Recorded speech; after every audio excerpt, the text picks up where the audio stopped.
ನಮಸ್ಕಾರ ಮೇಡಮ್. ನಮಸ್ಕಾರ.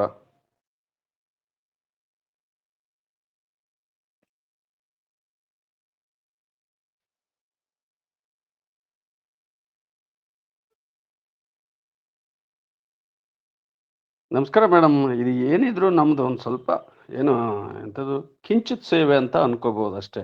ನಾವು ಮಹಾತ್ಮರ ಬಗ್ಗೆ ಏನು ಹೇಳುವೆಲ್ಲವೋ ಪರಿಪೂರ್ಣವಾಗಿ, ಆದರೂ ನಮ್ದೊಂದು ಸಣ್ಣ ಪ್ರಯತ್ನವನ್ನ ನಿಮಗೆಲ್ಲ ತಿಳಿಸೋದಕ್ಕೆ ಪ್ರಾರಂಭ ಮಾಡ್ತೀನಿ.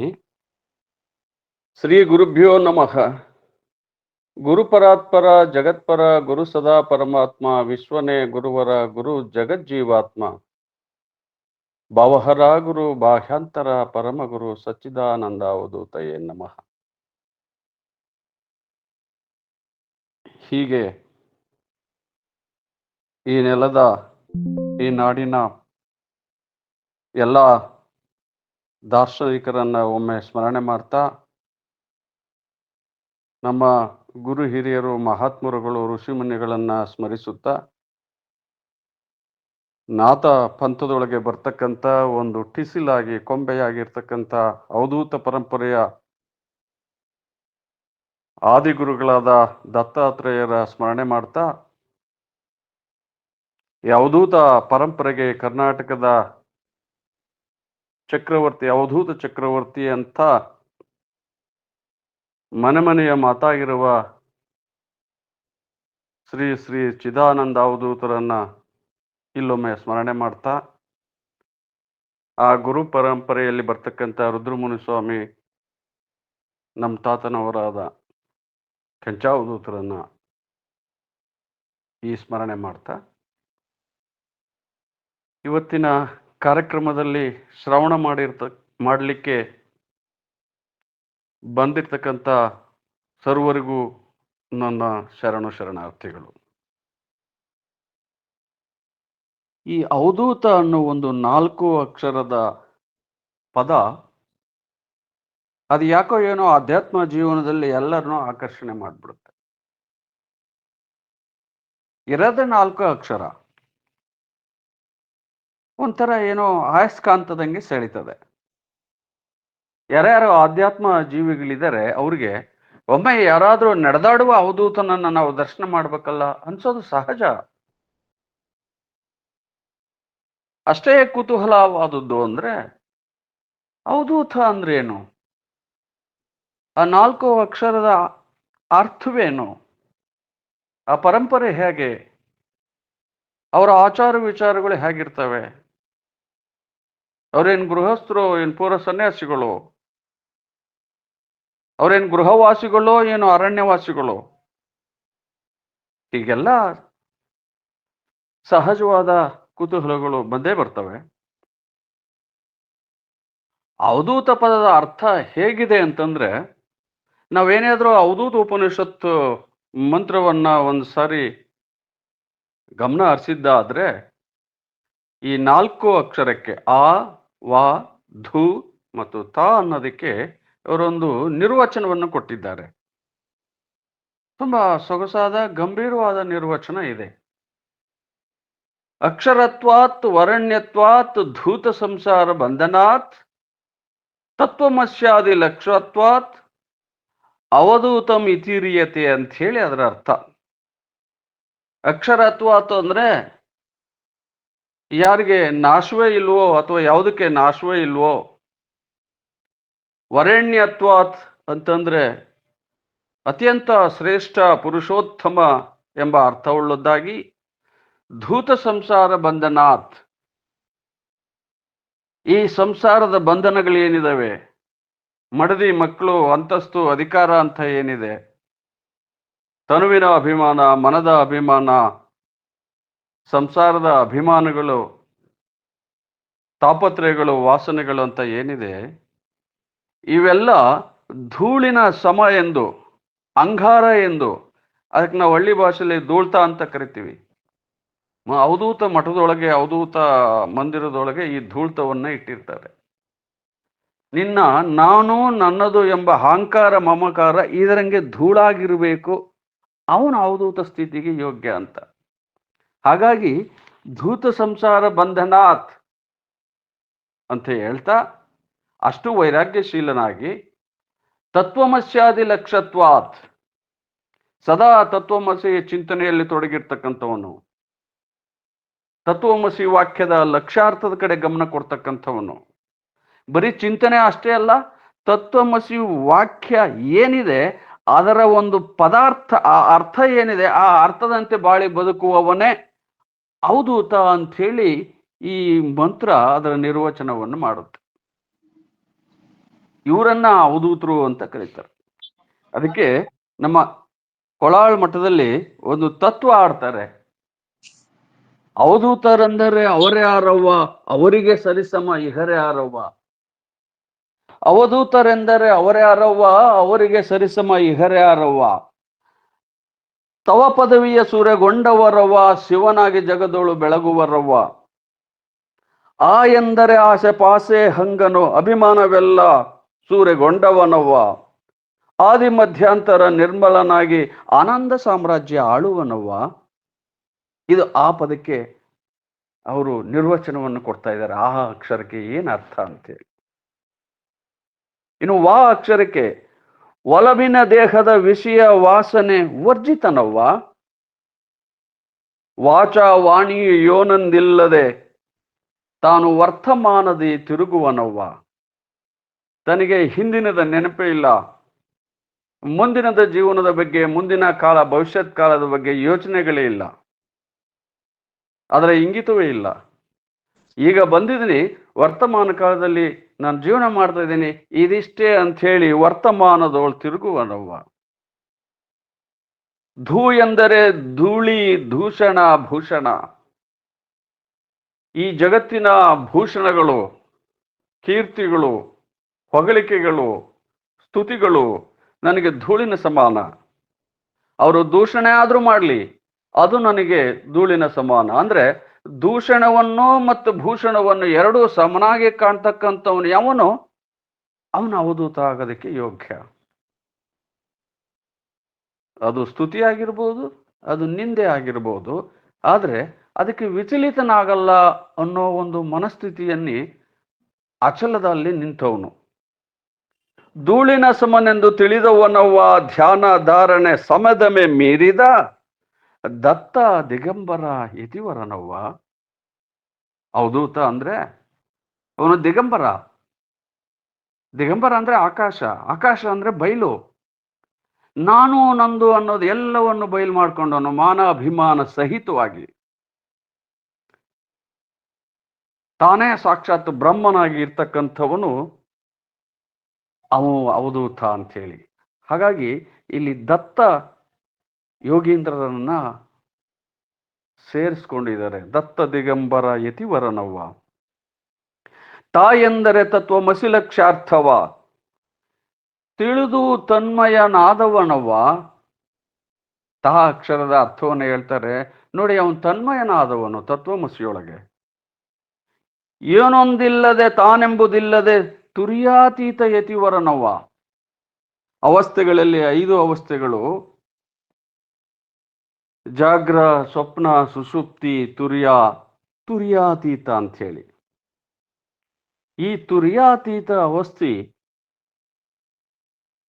ಚಿದ್ಬಯಲು ಅಂತ ಕರಿತೀವಿ, ಚಿದಾಕಾಶ ಅಂತ ಕರಿತೀವಿ, ಹೃದಯಾಕಾಶ ಅಂತ ಕರಿತೀವಿ, ಧಾರಾಕಾಶ ಅಂತ ಕರಿತೀವಿ. ಆ ಧಾರಾಕಾಶ ಅನ್ನೋದು ಸಂಪೂರ್ಣ ಬಯಲೇ, ಅಲ್ಲಿ ನಿರ್ಬಯಲು ಅಂತ ಹೇಳಿ ಕರೀತಾರೆ. ವಚನದಲ್ಲಿ ಹೇಳ್ತಾರೆ ನೋಡಿ, ಬಯಲು ಬಯಲನ್ನ ಬಿತ್ತಿ ಬಯಲು ಬಯಲನ್ನ ಬೆಳೆದು ಬಯಲಾಗಿ ಹೋಯ್ತವ. ಹಾಗೆ ಇವರು ಬಯಲಾಗಿ ಹೋದವರು, ದಿಗಂಬರತ್ವವನ್ನು ಪಡ್ಕೊಂಡವರು.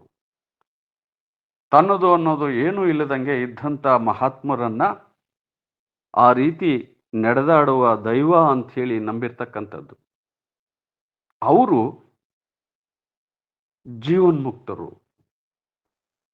ಈ ಅವಧೂತ ಆಶ್ರಮ ಇದೆಯಲ್ಲ, ಇದನ್ನ ಅತಿ ಆಶ್ರಮಗಳು ಅಥವಾ ವರ್ಣಾಶ್ರಮಕ್ಕೆ ಅತೀತರಾದವರು ಅಂತಲೂ ಕೂಡ ಈ ಜಗತ್ ಕರೆದಿದೆ. ಅತಿವರ್ಣಾಶ್ರಮಿ ಅಂತಲೂ ಕರೆದಿದೆ. ಅಂದ್ರೆ ಅತಿವರ್ಣಾಶ್ರಮಿ ಅಂದ್ರೆ 4 ವರ್ಣಕ್ಕೂ ಮೀರಿದವರು, 4 ಆಶ್ರಮಗಳನ್ನು ಮೀರಿದವನೇ ಅವಧೂತ ಅಂತ ಹೇಳಿ.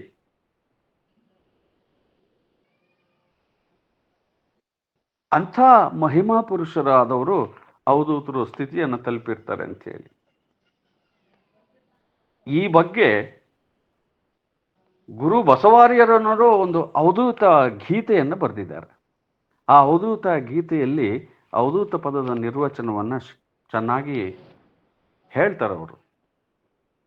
ನೀವು ಇನ್ನೂ ಚೆನ್ನಾಗಿ ಕನ್ನಡದಲ್ಲಿ ಸ್ಪಷ್ಟ ಆಗ್ಬೇಕಂದ್ರೆ ಅವಧೂತ ಅಂತ ಒಂದು ಅಧ್ಯಾಯ ಇದೆ, 42ನೇ ಅಧ್ಯಾಯ. ಚಿದಾನಂದ ಅವಧೂತರು ಬರೆದಿರ್ತಕ್ಕಂಥ ಜ್ಞಾನ ಸಿಂಧುವಿನಲ್ಲಿ 42ನೇ ಅಧ್ಯಾಯದಲ್ಲಿ ಈ ಅವಧೂತದ ಚಾರಿತ್ರ್ಯ ಬರ್ತದೆ. ಅವಧೂತರು ಅಂದ್ರೆ ಯಾರು, ಯಾವ ರೀತಿ ಇರ್ತಾರೆ, ಅವರ ಗಟ್ಟಿ ಮನಸ್ಸು ಹೇಗಿರುತ್ತೆ, ಅವರು ಯಾವುದಕ್ಕೂ ಕೂಡ ವಿಚಲಿತರಾಗರಲ್ಲ ಅಂಥೇಳಿ ಆ ಅವಧೂತ ಪದದ ಬಗ್ಗೆ ಒಂದು ಚಾಪ್ಟರನ್ನೇ ಅದರೊಳಗೆ ಇಟ್ಟಿದ್ದಾರೆ ಜ್ಞಾನ ಸಿಂಧುವಿನಲ್ಲಿ. ಚಿದಾನಂದ ಅವಧೂತರು ಈ ರೀತಿಯಲ್ಲೇ ಬದುಕಿದವರು. ಅಂಥ ಚಿದಾನಂದ ಅವಧೂತರ ಗುರು ಪರಂಪರೆಯಲ್ಲಿ ಸಾಗಿ ಬಂದ್ರೆ ಕಟ್ಟ ಕಡೆಗೆ ನಮ್ಗೆ ಸಿಗೋದು ಕೊಳಾಳ್ ಕೆಂಚಾವಧೂತರು ಅಂತ ಹೇಳಿ, ಇವತ್ತಿನ ಕಥಾನಾಯಕ, ಪ್ರಸ್ತುತ ಪ್ರವಚನದ ಕೇಂದ್ರ ಬಿಂದುವಾದವರು. ಚಿದಾನಂದ ಅವಧೂತರ ಮೇಲೆ ಮೊಟ್ಟ ಮೊದಲನೇದಾಗಿ ಆನೆಗೊಂದಿ ಹನುಮಯೋಗಿಗಳು ಅಂತ ಬರ್ತಾರೆ. ಆ ಹನುಮಯೋಗಿ ಆದಮೇಲೆ ಶಿವಾನಂದ ರಾಜಯೋಗಿ ಅಂತ ಬರ್ತಾರೆ. ನೀವು ದೇವಿ ಮಹಾತ್ಮೆಯಲ್ಲಿ ಗಮನಿಸಿರ್ತೀರಿ, ಪೀಠಿಕಾ ಅಧ್ಯಾಯದಲ್ಲಿ ಶಿವಾನಂದ ರಾಜಯೋಗಿ ಅಂತ.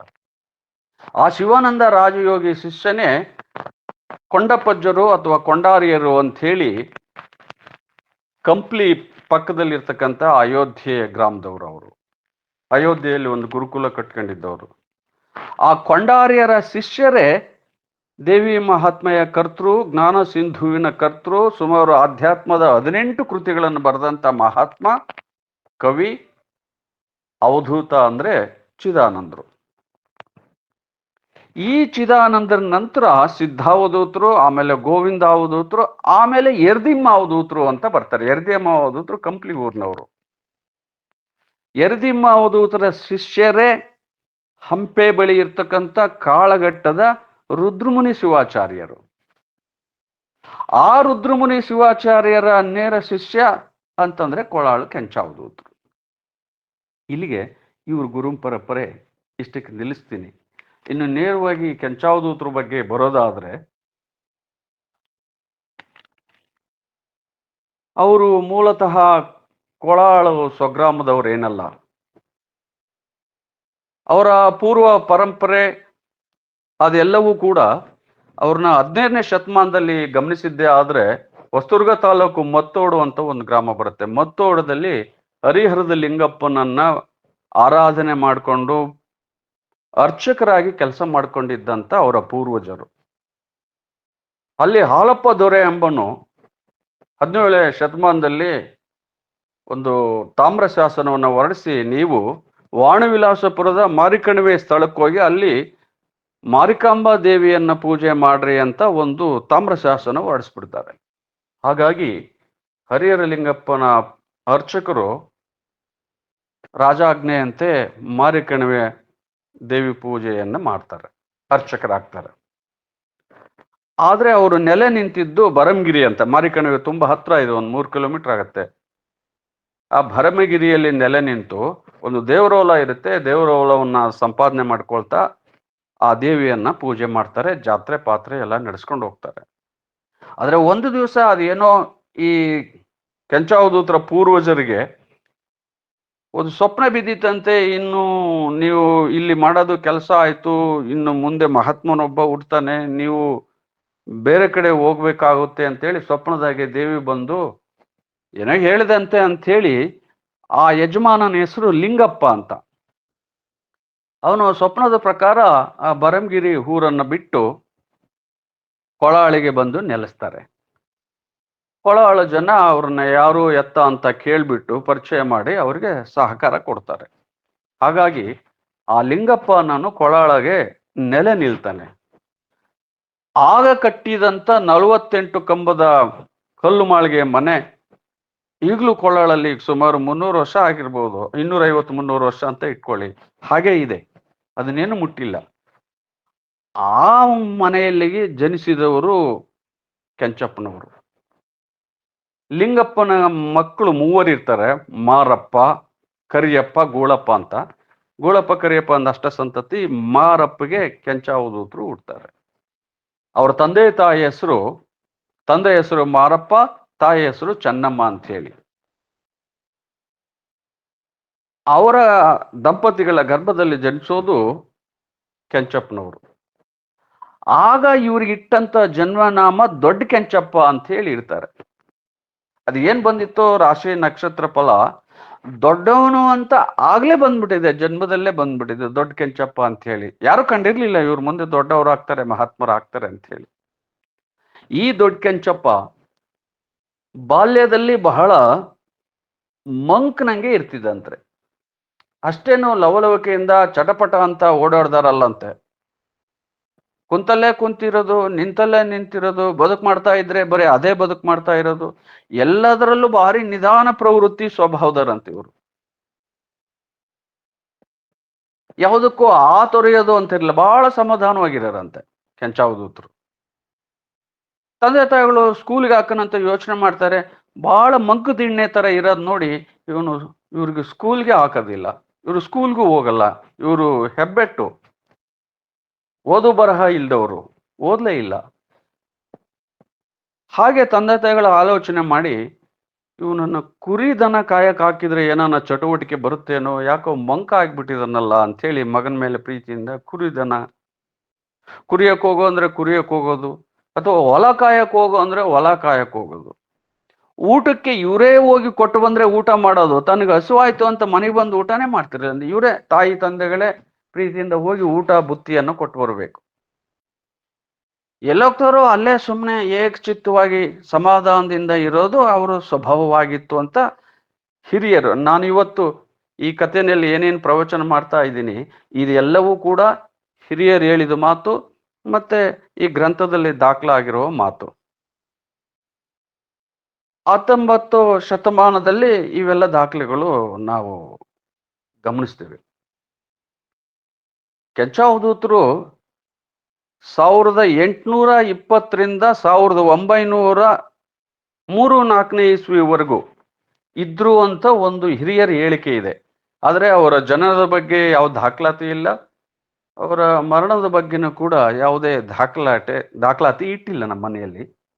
ಆದರೆ ಅವ್ರ ಮಕ್ಕಳು ಅವ್ರ ಮೊಮ್ಮಕ್ಕಳು ಹೇಳೋ ಒಂದು ಶೈಲಿಯಿಂದ ಅದರ ಆಧಾರದ ಮೇಲೆ ಇವರು 1820-30ರಿಂದ 1900ರವರೆಗೆ 1903-4ರವರೆಗೆ ಇದ್ರು ಅಂತ ನಾವು ಭಾವಿಸಿದ್ದೀವಿ. ಅಷ್ಟು ಬಿಟ್ರೆ ಅವ್ರ ಬಗ್ಗೆ ಹೆಚ್ಚಿಗೆ ಏನು ದಾಖಲಾತಿ ಸಿಕ್ಕದಿಲ್ಲ ಜನನ ಮರಣದ ಬಗ್ಗೆ.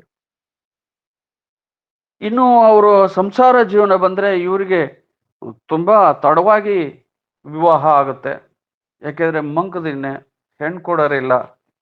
ಮೇಲಾಗಿ ಈತ ನೋಡಿದ್ರೆ ದನ ಕುರಿ ಕಾಯನು, ಓದ್ದವನಲ್ಲ, ಆಸ್ತಿ ಇಲ್ಲ, ಕೇವಲ 3 ಎಕರೆ ಜಮೀನು ಇದ್ದಂಥವ್ರು. ಹಾಗಾಗಿ ಆಗ ವಿವಾಹ ಮಾಡೋದು ತುಂಬಾ ಕಠಿಣವಾಗಿತ್ತಂತೆ. ಕನ್ಯಾಶುಲ್ಕ ಕಟ್ಟಬೇಕಾಗಿತ್ತಂತೆ, ತೆರ ಅಂತ ಕಟ್ಟಬೇಕಾಗಿತ್ತಂತೆ ಮದುವೆ ಆಗೋರು.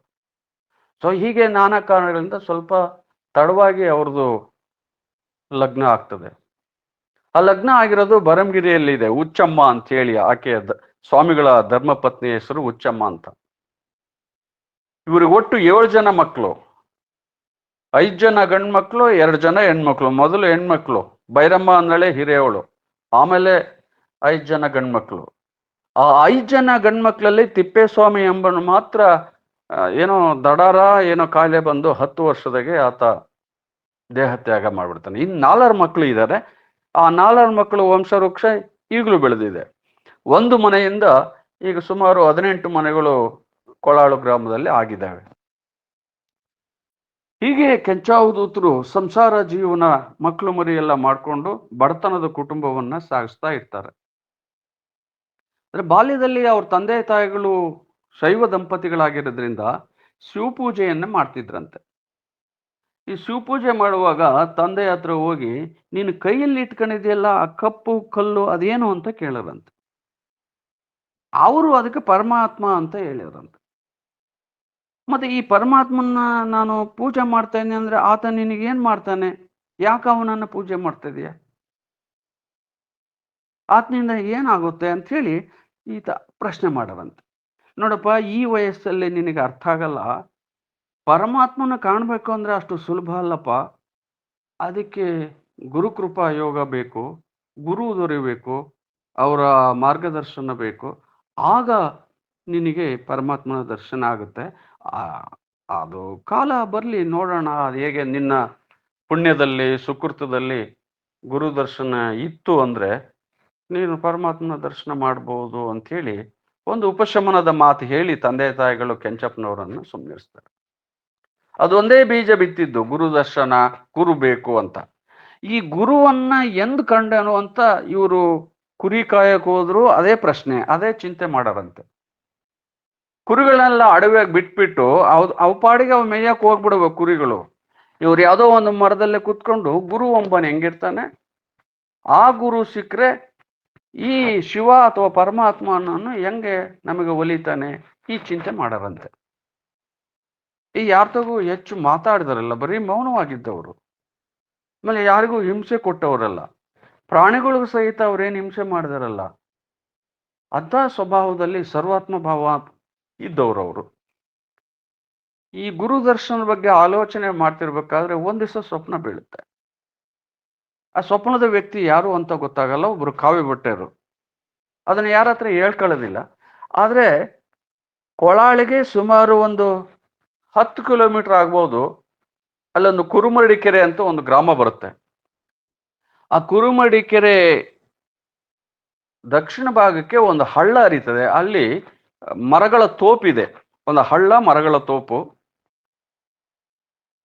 ಒಂದು ದಿವಸ ಇವರು ಕುರಿ ಕಾಯಕ್ಕೆ ಹೋದಾಗ ಮಧ್ಯಾಹ್ನ ಹೊತ್ತು ಕುರಿಯನ್ನ ಹಳ್ಳಕ್ಕೆ ನೀರಿಗೆ ಬಿಟ್ಟು, ಅಲ್ಲೊಂದು ಸ್ವಲ್ಪ ಬೈಲಿದೆ, ಹುಲ್ಲು ಮೇಯ್ತೇವೆ ಅಂತ ಹೇಳಿ ಇವರು ಒಂದು ಮರ ಕಡೆ ಕೂತ್ಕೊಂಡ್ರು. ಆಗ ಎಲ್ಲಿಂದಲೋ ಒಂದು ಮರಗಳ ತೋಪಿನೊಳಗೆ ಒಂದು ಶಬ್ದ ಕೇಳ್ತಿರ್ತಾರೆ, ಯಾರೋ ಮಾತಾಡೋದು. ಇಲ್ಲಿ ಯಾರೋ 4-5 ಜನ ಕುತ್ಕೊಂಡು ಏನೋ ಮಾತಾಡ್ತಾರ ಅಂತ ಕುತೂಹಲಕ್ಕೆ ಎದ್ದು ಆ ಕಡೆಗೆ ಹೋಗ್ತಾರೆ ಮುಖ ಮಾಡ್ಕೊಂಡು. ಅಲ್ಲಿ ಸುತ್ತಲೂ ಬಿದಿರು ಪೇಳೆ ಮಳೆ ಇತ್ತು, ಮರದ ತೋಪು ಇತ್ತು. ಅದ್ರ ಮೇಲೆ ಒಂದು ಗುಂಡಾದ ಕಲ್ಲು, ಕಲ್ಲಿನ ಮೇಲೆ ಒಬ್ಬ ಕಾವಿ ಬಟ್ಟೆ ಹಾಕಿದಂತ ವ್ಯಕ್ತಿ ಇದ್ರು. ಆದ್ರೆ ಹಿಂಭಾಗದ ಗಿಡಕ್ಕೆ ಒಂದು ಬಿಳಿ ಕುದುರೆಯನ್ನ ಕಟ್ಟಿದ್ರಂತೆ. ಒಂದು 4-5 ಜನ ಮುಂದೆ ನೆಲದ ಮೇಲೆ ಕುತ್ಕೊಂಡು ಏನೋ ಆಲ್ಸರಂತೆ. ಇದನ್ನ ನೋಡ್ಬಿಟ್ರು ಕೆಂಚಪ್ಪನವರು. ಇದನ್ನ ನೋಡಿ ಹಂಗೆ ಅವರು ಕುರಿ ಕಾಯರ್ ಹೆಂಗ್ ನಿಂತರು, ಹೆಗ್ಲ ಮೇಲೆ ಒಂದು ಕಂಬಳಿ ಹಾಕೊಂಡು. ಅವಾಗ ಎಲ್ಲ ಸಳ್ಳಣ್ಣ ಅಂತ ಹೇಳಿ ಒಂದು ಲಂಗೋಟಿ ಅಂತಿರಲ್ಲ, ಆ ರೀತಿ ಹಳ್ಳಿ ಗಾಡಿನಲ್ಲಿ ಸಳ್ಳಣ್ಣ ಅಂತ ಕೈಮಗ್ಗದ ಬಟ್ಟೆ ಇದು, ಅದು ಸಳ್ಳಣ್ಣ ಹಾಕೊಂಡು ಒಂದು 8 ಅಡಿದು ಒಂದು ಕೋಲಂತೆ. ಆ ಕೋಲನ್ನ ಹಿಂಗೆ ತನ್ನ ಗದ್ದಕ್ಕೆ ಇಟ್ಕೊಂಡ್ಬಿಟ್ಟು ಅವ್ರಿಗೇನು ತೊಂದರೆ ಕೊಡದಂಗೆ ಬರೀ ಅವ್ರು ಮಾತಾಡೋದನ್ನ ಆಲಿಸ್ತಾ ಇದ್ರಂತೆ ಕೆಂಚಪ್ಪನವರು. ಆದ್ರೆ ಅವ್ರಿಗೆ ಇವ್ರ ಪರಿಚಯ ಇಲ್ಲ, ಇವ್ರಿಗೆ ಅವ್ರ ಪರಿಚಯ ಇಲ್ಲ, ಬರೀ ಧ್ವನಿ ಮೂಲಕ ಕೇಳಿಸ್ಕೊಳ್ಳೋದಷ್ಟೇ, ಶ್ರವಣ. ಈಗ ನಾವ್ ಹೆಂಗೆ ಶ್ರವಣ ಮಾಡ್ತೀವಿ, ಆನ್ಲೈನಲ್ಲಿ ಹಂಗೆ ಶ್ರವಣ ಮಾಡ್ತಾ ಇದ್ದಾರೆ. ಸುಮಾರು ಒಂದು 3/4 ಗಂಟೆ ಅಥವಾ 1 ಗಂಟೆ ಆಗಿರ್ಬೇಕು. ಅಲ್ಲಿ ಬಂದಂತ ಕಾವಿ ಧಾರಿ ತನ್ನ ಆಧ್ಯಾತ್ಮ ಪ್ರವಚನವನ್ನ, ಉಪನ್ಯಾಸವನ್ನ ಮಾಡ್ತಾ ಇದ್ದಾರೆ. ಎದುರಿಗೆ ಕುಂತತ್ತ 4-5 ಜನ ಅದನ್ನೆಲ್ಲ ಕೇಳಿಸ್ಕೊಳ್ತಾ ಇದ್ದಾರೆ.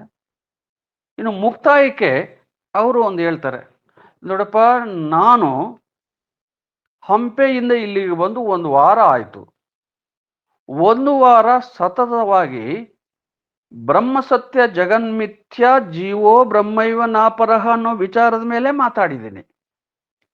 8 ದಿನಗಳ ಕಾಲ ನೀವೆಲ್ಲ ಕೇಳಿಸ್ಕೊಂಡಿದ್ದೀರಿ. ಆದ್ರೆ ಏನ್ ಕೇಳಿಸ್ಕೊಂಡ್ರಿ ಅಂತ 1-2 ಮಾತಲ್ಲಿ ಯಾರಾದ್ರೂ ಬಂದು ಮಾತಾಡ್ರಿ ಅಂತ ಕರೆದ್ರಂತೆ. ಆ ಕರೆದಂತ ಕಾವಿದಾರಿ ಜಂಗಮನೆ ಶ್ರೀ ಶ್ರೀ ರುದ್ರಮುನಿ ಶಿವಾಚಾರ್ಯ ಮಹಾಸ್ವಾಮಿಗಳು. ಅವರು ಹಂಪೆ ಹತ್ರ ಕಾಳಘಟ್ಟ ಗ್ರಾಮದವರು. ಅವ್ರು ಯಾವಾಗಲೂ ಕುದುರೆ ಮೇಲೆ ಸವಾರಿ ಬರರಂತೆ ಈ ಕಡೆ ಚಿತ್ರದುರ್ಗ ಸೀಮೆಗೆ ಬಂದ್ರೆ. ಬ್ರಹ್ಮಸತ್ಯ ಜಗನ್ಮಿಥ್ಯ ಅನ್ನೋದ್ರ ಬಗ್ಗೆ ಯಾರಾದ್ರೂ ಮಾತಾಡ್ರಿ ಅಂದ್ರೆ ಅಲ್ಲಿದ್ದಕ್ಕಂತ 5-6 ಜನ ಇದ್ರಲ್ಲ, ಆಗ ಅಲ್ಲಿದ್ದಂಥವ್ರು ಬುರುಜನಪುರದ ದೊಣಪ ರೆಡ್ಡಿ, ಮರಡಿಹಳ್ಳಿ ಗೋವಿಂದ ರೆಡ್ಡಿ, ಕುರುಮರಡಿಕೆರೆ ನಾರಾಯಣಪ್ಪ, ಶಾಂತವ್ವ, ಇನ್ನೋರು ಯಾರೋ ಪರಶುರಾಂಪುರದ ಕಡೆಯವರು ಶಾನ್ಭೋಗ ತಿಪ್ಪೇಸ್ವಾಮಿ ಅಂತ, ಅವರು ಕೂಲಿ ಮಠದ ಮೇಷ್ಟ್ರಾಗಿದ್ರಂತೆ, ಶಾನುಭೋಗರು ತಿಪ್ಪೇಸ್ವಾಮಿ ಅಂತ ಬ್ರಾಹ್ಮಣರು. ಅವರೆಲ್ಲ ಅಲ್ಲಿ ಸೇರ್ಕೊಂಡು ಮಾತಾಡ್ತಾ ಇದ್ದಾರೆ. ಇವರು ಒಂದು ಪೆಳೆ ಹಿಂದ್ಗಡೆ ಮಾತ್ರ ಆಲಿಸ್ತಾ ಇದ್ರು. ಯಾರೂ ಎದ್ದು ಉತ್ತರವನ್ನೇ ಹೇಳಲಿಲ್ಲ, 2 ಸಾಲು ಹೇಳಲಿಲ್ಲ. ಆಗ ರುದ್ರಮುನಿ ಸ್ವಾಮಿಗಳು ಆ ಪೆಳೆಯ ಮಧ್ಯೆ ಒಬ್ಬ ಬರಿಗಾಲಲ್ಲಿ ನಿಂತಿರೋದು, ಒಂದು ಕೋಲನ್ನ ಹಿಡ್ಕೊಂಡಿರೋದು, ಕಂಬಳಿಯನ್ನ ನೋಡ್ಬಿಡ್ತಾರೆ. ಅವನ ಪಾದ ಕಾಣ್ತಿರ್ತವೆ ಗುರುಗಳಿಗೆ. ಅಲ್ಲಿ ಯಾರೋ ಪೆಳೆ ಮಗ್ಲಲ್ಲಿ ನಿಂತು ಆಲ್ಸೋನು ಈ ಕಡೆ ಬೈಲಿಗೆ ಬಾರೋ, ಎದುರಿಗೆ ಬಂದು ನಿಂತ್ಕೊಳ್ಳೋ ಅಂತಾರೆ. ಅವಾಗ ನಿಬ್ಬೆರಗಾದರು ಕೆಂಚಾವಧೂತರು ಪ್ರಪ್ರಥಮ ಬಾರಿಗೆ ತನ್ನ ಗುರುವಿನ ದರ್ಶನ ಮಾಡ್ತಾರೆ. ಖಾವಿದಾರಿಗಳು, ಬಿಳೆಗಡ್ಡ, ಅವರ ಜೋಳಿಗೆಯಲ್ಲಿ ಒಂದು ಮಿಡಿನಾಗರಾವು, ಪುಸ್ತಕ ಅಥವಾ ಒತ್ತಿಗೆಗಳ ಗಂಟು ಮಗ್ಲಗೆ, ಕೈಯಾಗೊಂದು ಸಿಲ್ಮೆ ಇತ್ತಂತೆ, ಚಿಲ್ಮೆ, ಗಾಂಜಾ ಎಳೆಯೋದು. ಅವರನ್ನು ನೋಡಿದವರು ಉದ್ದಕ್ಕೆ ಅಡ್ಡ ಬಿದ್ದುಬಿಟ್ರಂತೆ. ಇವರು ಕಾವಿ ಬಟ್ಟೆ, ರುದ್ರಾಕ್ಷಿ ಸರ ನೋಡಿ ಅಡ್ಡ ಬಿದ್ದು ನಿಂತ್ಕೊಂಡ್ರಂತೆ ಕೈ ಮುಕ್ಕೊಂಡು. ಅವಾಗ ಏನಯ್ಯ ನಿನ್ನ ಹೆಸರು ಅಂದ್ರಂತೆ. ಸ್ವಾಮಿ ನನಗೆ ಕೆಂಚಣ್ಣ ಅಂತಾರೆ. ಯಾವೂರು? ನಂದು ಕೊಳಾಳು. ನೋಡಯ್ಯ ನಾನು ಹಂಪೆ ಹತ್ರ ಕಾಳ್ಗಟ್ಟದವನು, ಇಲ್ಲಿ ಉಪನ್ಯಾಸ ಮಾಡಿದ್ದೀನಿ. ನೀನು ಒಂದು 3/4 ಗಂಟೆ ಪೆಳೆ ಮರಿಯಲ್ಲೇ ಕೇಳಿಸ್ಕೊಂಡಿದೀಯ ಬ್ರಹ್ಮಸತ್ಯ ಜಗನ್ಮಿಥ್ಯ ಅನ್ನೋದನ್ನ ನಾನು ಗಮನಿಸಿದ್ದೀನಿ. ನಿನಗೇನಾದ್ರೂ ತಿಳಿದಿದ್ರೆ ಹೇಳ್ತೀನಯ್ಯ ಅಂತ ಕೇಳಿದ್ರಂತ. ತಮ್ಮ ಅಪ್ಪಣೆ ಆದ್ರೆ ನನಗೇನು ಗೊತ್ತೋ ಅಷ್ಟು ಹೇಳ್ತೀನಿ ಬುದ್ಧಿ ಅಂದ್ರಂತವ್ರು ಕೆಂಚಾವಧೂತರು. ಆಯ್ತು ಹೇಳೋ, ನೀನು ತಿಳಿದದ್ದು 2 ಮಾತು ಹೇಳು ಅಂದ್ರು. ಆಗ ತಾವು ಕೇಳಿಸ್ಕೊಂಡ ಬ್ರಹ್ಮಸತ್ಯ ಜಗನ್ಮಿಥ್ಯ, ಜೀವೋ ಬ್ರಹ್ಮಯ್ಯನಾಪರ ಅನ್ನೋದ್ರ ಬಗ್ಗೆ 4 ಮಾತಾಡ್ಬಿಡ್ತಾರೆ ಕೆಂಚಪ್ಪನವ್ರು. ನೋಡಪ್ಪ, ಅವನು ಈಗ ತಾನೇ ಇವತ್ತು ಬಂದಿದ್ದಾನೆ, ನಮಗೆಲ್ಲ ಅಪರಿಚಿತ. 1/4 ಗಂಟೆ ಕೇಳಿಸ್ಕೊಂಡಿದ್ದಾನೆ, ಆದ್ರೆ ಅದರ ಬಗ್ಗೆ 4 ಮಾತು ಚೆನ್ನಾಗಿ ಆಡ್ದ. ಬ್ರಹ್ಮ ವಸ್ತು ಒಂದೇ ಸತ್ಯ, ತೋರುವ ಜಗತ್ತೆಲ್ಲವೂ ಮಿಥ್ಯ, ನಶ್ವರ. ಈ ಜೀವನು ಬ್ರಹ್ಮ ಆಗಬಹುದು, ಜೀವನೇ ಬ್ರಹ್ಮ ಅಂತ ಹೇಳಿ ಬೇರೆ ಅಲ್ಲ ಅನ್ನೋ ಮಾತನ್ನ ಅವನು ಎಷ್ಟು ಚೆನ್ನಾಗಿ ಹೇಳಿದ. ಅವನ ಶ್ರವಣ ಶಕ್ತಿ ಹೆಂಗಿತ್ತು. ಅದಕ್ಕೆ ಉಪನ್ಯಾಸಕ್ಕೆ ಶ್ರವಣ, ಮನನ, ನಿಧಿಧ್ಯಾಸನ ಅನ್ನೋದು ಬಹಳ ಮುಖ್ಯವಾದ ನೇರ ಸಾಧನ. ಜೀವನ್ಮುಕ್ತಿ ಆಗ್ಬೇಕು ಅಂದ್ರೆ ಇವು ನೇರ ಸಾಧನ, ಇವುಗಳಿಂದಲೇ ಅಪರೋಕ್ಷ ಜ್ಞಾನ ಬರೋದು. ಅಂತ ಶ್ರವಣ ಶಕ್ತಿ, ಏಕಾಗ್ರತೆ ಅವನಲ್ಲಿದೆಯೇಯ? ಎಷ್ಟು ಚೆನ್ನಾಗಿ ಒಂದೇ ದಿವಸಕ್ಕೆ ಅರ್ಥ ಬಿಡಿಸ್ಬಿಟ್ಟ ಅಂಥೇಳಿ ಹತ್ರ ಕರೆದು, ಮೈದಡವಿ ನೀನು ಯಾವೂರನ್ನು? ನಾನು ಒಂದು ದಿವಸ ಬರ್ತೀನಿ ನಿಮ್ಮೂರು ಅಂಥೇಳಿ ಇಬ್ಬರು ಪರಿಚಯ ಮಾಡ್ಕೊಳ್ತಾರೆ. ಅವ್ರು ಇವರಿಗೆ, ಅವ್ರ ಪರಿಚಯ ಆಗುತ್ತೆ. ಅಲ್ಲಿದ್ದ ಶಿಷ್ಯ ಮಂದಿಗೆಲ್ಲ ಇವನ್ ಕೆಂಚಪ್ಪ ಅಂತ ಪರಿಚಯ ಮಾಡ್ಕೊಡ್ತಾರೆ. ಅವತ್ತು ಪ್ರಥಮ ಗುರು ದರ್ಶನ ಆಗುತ್ತೆ. ಅವರು ದೃಷ್ಟಿ ಬೀರಿ ಪರವಾಗಿಲ್ಲ ಕಣೋ ಅಂತ ಒಂದು ಮಾತು ಹೇಳಿದ್ರಂತೆ, ಅಷ್ಟೇನೆ, ಮುಂದಕ್ಕೇನು ಹೇಳಿಲ್ಲಂತೆ. ಹಿಂಗೆ ಅವನ್ ಕೈ ಹಾಕ್ಬಿಟ್ಟು ಗುರುಗಳಾದವರು ಪರವಾಗಿಲ್ಲ ಕಣೋ ಅಂದ್ರಂತೆ. ಅಷ್ಟೇ ಗುರುವಿನ ಒಲ್ಮೆ, ಅದೇ ಗುರುಕೃಪಾ. ಗುರುಕೃಪಾ ಯೋಗ ಎಲ್ಲಿಗೆ ಮುಂದುವರಿತು ಅಂತಂದ್ರೆ, ನೆಕ್ಸ್ಟು ರುದ್ರಾವಧೂತರು ಒಂದು ತಿಂಗಳಲ್ಲೇ ವಾಪಸ್ ಕೊಳಾಳಿಗೆ ಕೆಂಚಾವಧೂತರನ್ನು ಹುಡ್ಕೊಂಡು ಹೋಗ್ತಾರೆ, ಕೆಂಚಪ್ಪನ ಹುಡ್ಕೊಂಡು ಹೋಗ್ತಾರೆ. ಅವ್ರ ಮನೆಯಾಗಿರ್ತಾರೆ, ಆತನ ಸ್ಥಿತಿ ಎಲ್ಲ ನೋಡ್ತಾರೆ. ಕಡುಬಡತನ, ಮಕ್ಕಳು ಮರಿ ತುಂಬಿದ ಸಂಸಾರ, ಜಮೀನ್ ಕಡಿಮೆ, ಇನ್ನು ಕುರಿಯಿಂದಲೇ ಅವರ ಜೀವನ ನಡಿಬೇಕು, ಹೀಗೆಲ್ಲ ಗಮನಿಸ್ತಾರೆ. ಅವರಿಗೆ ಒಂದಾನೊಂದೇ ದಿವಸ ಕೊಳಾಳಿಂದ ಒಂದು 3 ಮೈಲಿ ದೂರದಾಗೆ ಸಿದ್ದಪ್ಪನಜ್ಜರ ಅಂತ ಕೆಲವು ನಾಥಪಂಥದವರು, ಯೋಗಿಗಳು ತಪಸ್ ಮಾಡಿದ ಒಂದು ಸ್ಥಳ ಇದೆ. ಅದು ಸುಮಾರು ಒಂದು 500 ವರ್ಷದ ಸ್ಥಳ ಇರಬೇಕದು. ನಾಥರು ಒಂದು ಗವಿಯಲ್ಲಿ ತಪಸ್ ಮಾಡಿದರೆ ಅದಕ್ಕೆ ಸಿದ್ದಪ್ಪನ ವಜ್ರ ಅಂತ ಕರೀತಾರೆ. ಅಲ್ಲಿ ಕರ್ಕೊಂಡೋಗಿ ಅವ್ರಿಗೆ ಒಂದು ದಿವಸ ಮುಹೂರ್ತ ಗಳಿಗೆ ಎಲ್ಲ ನೋಡಿ ಸದ್ಗುರು ಉಪದೇಶವನ್ನು ಕೊಡ್ತಾರೆ. ಸಾಧನಾ ಚತುಷ್ಟಯಗಳನ್ನ ತಿಳಿಸ್ತಾರೆ. ಸಂಭಾಷಣೆಯನ್ನ ಮಾಡ್ಕೊಳ್ತಾರೆ. ಮುಂದೆ ಕ್ರಮವಾಗಿ ಒಂದೊಂದೇ ಸಾಧನೆಯನ್ನ ಹೇಳ್ತಾರೆ. ಮೊದಲಿಗೆ ಹಠಯೋಗ ಸಾಧನೆಯನ್ನ ಹೇಳ್ತಾರೆ, ಅನಂತರ ರಾಜಯೋಗವನ್ನ ಹೇಳ್ಕೊಡ್ತಾರೆ. ಈ ಸ್ವಾಮಿಯರು ಒಂದು ಪ್ರಶ್ನೆ ಇಡ್ತಾರೆ, ಸ್ವಾಮಿ ನಾನು ಉಪದೇಶಕ್ಕೆ ಹೆಂಗ ಯೋಗ್ಯ? ನಾನು ಸಂಸಾರಸ್ಥ, ಗೃಹಸ್ಥ, ನನಗೆ ಸಂಸಾರ ತಾಪತ್ರಯಗಳು ಬಹಳ. ಮತ್ತೆ ನನ್ನ ವೃತ್ತಿ ಪಶುಪಾಲನೆ ವೃತ್ತಿ, ದನ ಕಾಯೋದು, ಕುರಿ ಕಾಯೋದು. ತಂದೆ ತಾಯಿಗಳು ಹಿರಿಯರಿದ್ದಾರೆ, ಇವ್ರನ್ನೆಲ್ಲ ನೋಡ್ಕೊಳ್ಬೇಕು. ಇದರೊಳಗಿದ್ದು ನಾನು ಈ ಆಧ್ಯಾತ್ಮದಲ್ಲಿ ಮೋಕ್ಷ ಪಡೆಯಕ್ಕಾಗುತ್ತೆ, ಜಯಿಸ್ಬಹುದೇ ಅಂಥೇಳಿ ಒಂದು ಸಣ್ಣ ಪ್ರಶ್ನೆ ಇಡ್ತಾರೆ. ಅದಕ್ಕೆ ಗುರು ಹೇಳ್ತಾರೆ, ರೇ ಸಂಸಾರದೊಳು ಮುಕ್ತಿ ಸಿದ್ಧ, ನಿತ್ಯ ಸಂಸಾರ ಯೋಗಿಯೇ ಲೋಕ ಪ್ರಸಿದ್ಧ. ಹೌದು, ನೀನು ಹೇಳ್ದಂಗೆ ಯೋಗಿಯ ನಡತೆ ಲೋಕ ವಿರುದ್ಧ, ಆದರೂ ಆಗಲೆಂದು ದೃಢವಾಗಿ ಮಾಡಿದವ ಈ ಭವ ಗೆದ್ದ ಅಂತ ಅಂದ್ರಂತೆ ಗುರುಗಳು. ನೋಡಪ್ಪ, ಲೋಕನಿಂದ್ರೆ ಬಂದೇ ಬರ್ತವೆ ಆಧ್ಯಾತ್ಮ ಜೀವಿಗಳಿಗೆ, ಯೋಗ ಸಾಧಕರಿಗೆ. ಈ ಲೋಕನಂದನಿಗೆ ಕಿವಿಗೋಡದಲ್ಲೇ ಧೀರನಾಗಬೇಕು, ವೈರಾಗ್ಯಶಾಲಿ ಆಗಬೇಕು. ಸ್ತುತಿ ನಿಂದೆಗಳಿಗೆ ಕಿವಿಗೊಡಬಾರ್ದು ಕಣೋ. ಬಂದದ್ದೆಲ್ಲ ಬರಲಿ, ಸದ್ಗುರು ದಯ ಒಂದಿರಲಿ ಅಂಥೇಳಿ ಸಾಧನೆ ಮಾಡಬೇಕು. ನಿನ್ನಿಂದ ಆಗುತ್ತೆ, ಸಾಧಿಸು, ನಾನಿದ್ದೀನಿ ಅಂತ ಭರವಸೆ ಕೊಡ್ತಾರೆ. ಗುರು ಒಳ್ಳೆ ಮಾತು ಹೇಳ್ಬಿಟ್ರು. ಅವ್ರಿಗೆ ಧೈರ್ಯ ಬಂತು, ಓಹೋ ನಾನು ಮಾಡ್ಬೋದು, ಗುರು ಆಶ್ರಯ ಆಗಿದ್ದಾರೆ, ನಾನು ಇದರಲ್ಲಿ ಮುಂದುವರಿಬಹುದು ಆಧ್ಯಾತ್ಮದಲ್ಲಿ ಅಂಥೇಳಿ ಅವರು ಮುಂದುವರಿತಾರೆ. ಆಗ ಸಂಸಾರದಲ್ಲಿ ಸಾಕಷ್ಟು ಅವ್ರು ಹೇಳ್ದಂಗೆ ಯೋಗಿಯ ನಡತೆ ಲೋಕ ವಿರುದ್ಧ ಅನ್ನಂಗೆ ಲೋಕವೇ ಕೆಂಚಾವಧೂತರಿಗೆ ವಿರುದ್ಧವಾಗಿ ನಡ್ಕೊಳ್ಳುತ್ತೆ. ನಾನಾ ತಾಪತ್ರಯಗಳು ಅವರಿಗೆ ಎದುರಾಗ್ತವೆ. ತನ್ನ ಬಂಧುಗಳಿಂದಲೇ ಬಹಿಷ್ಕಾರಕ್ಕೆ ಒಳಗಾಗಬಾರ್ದು ಅವರು.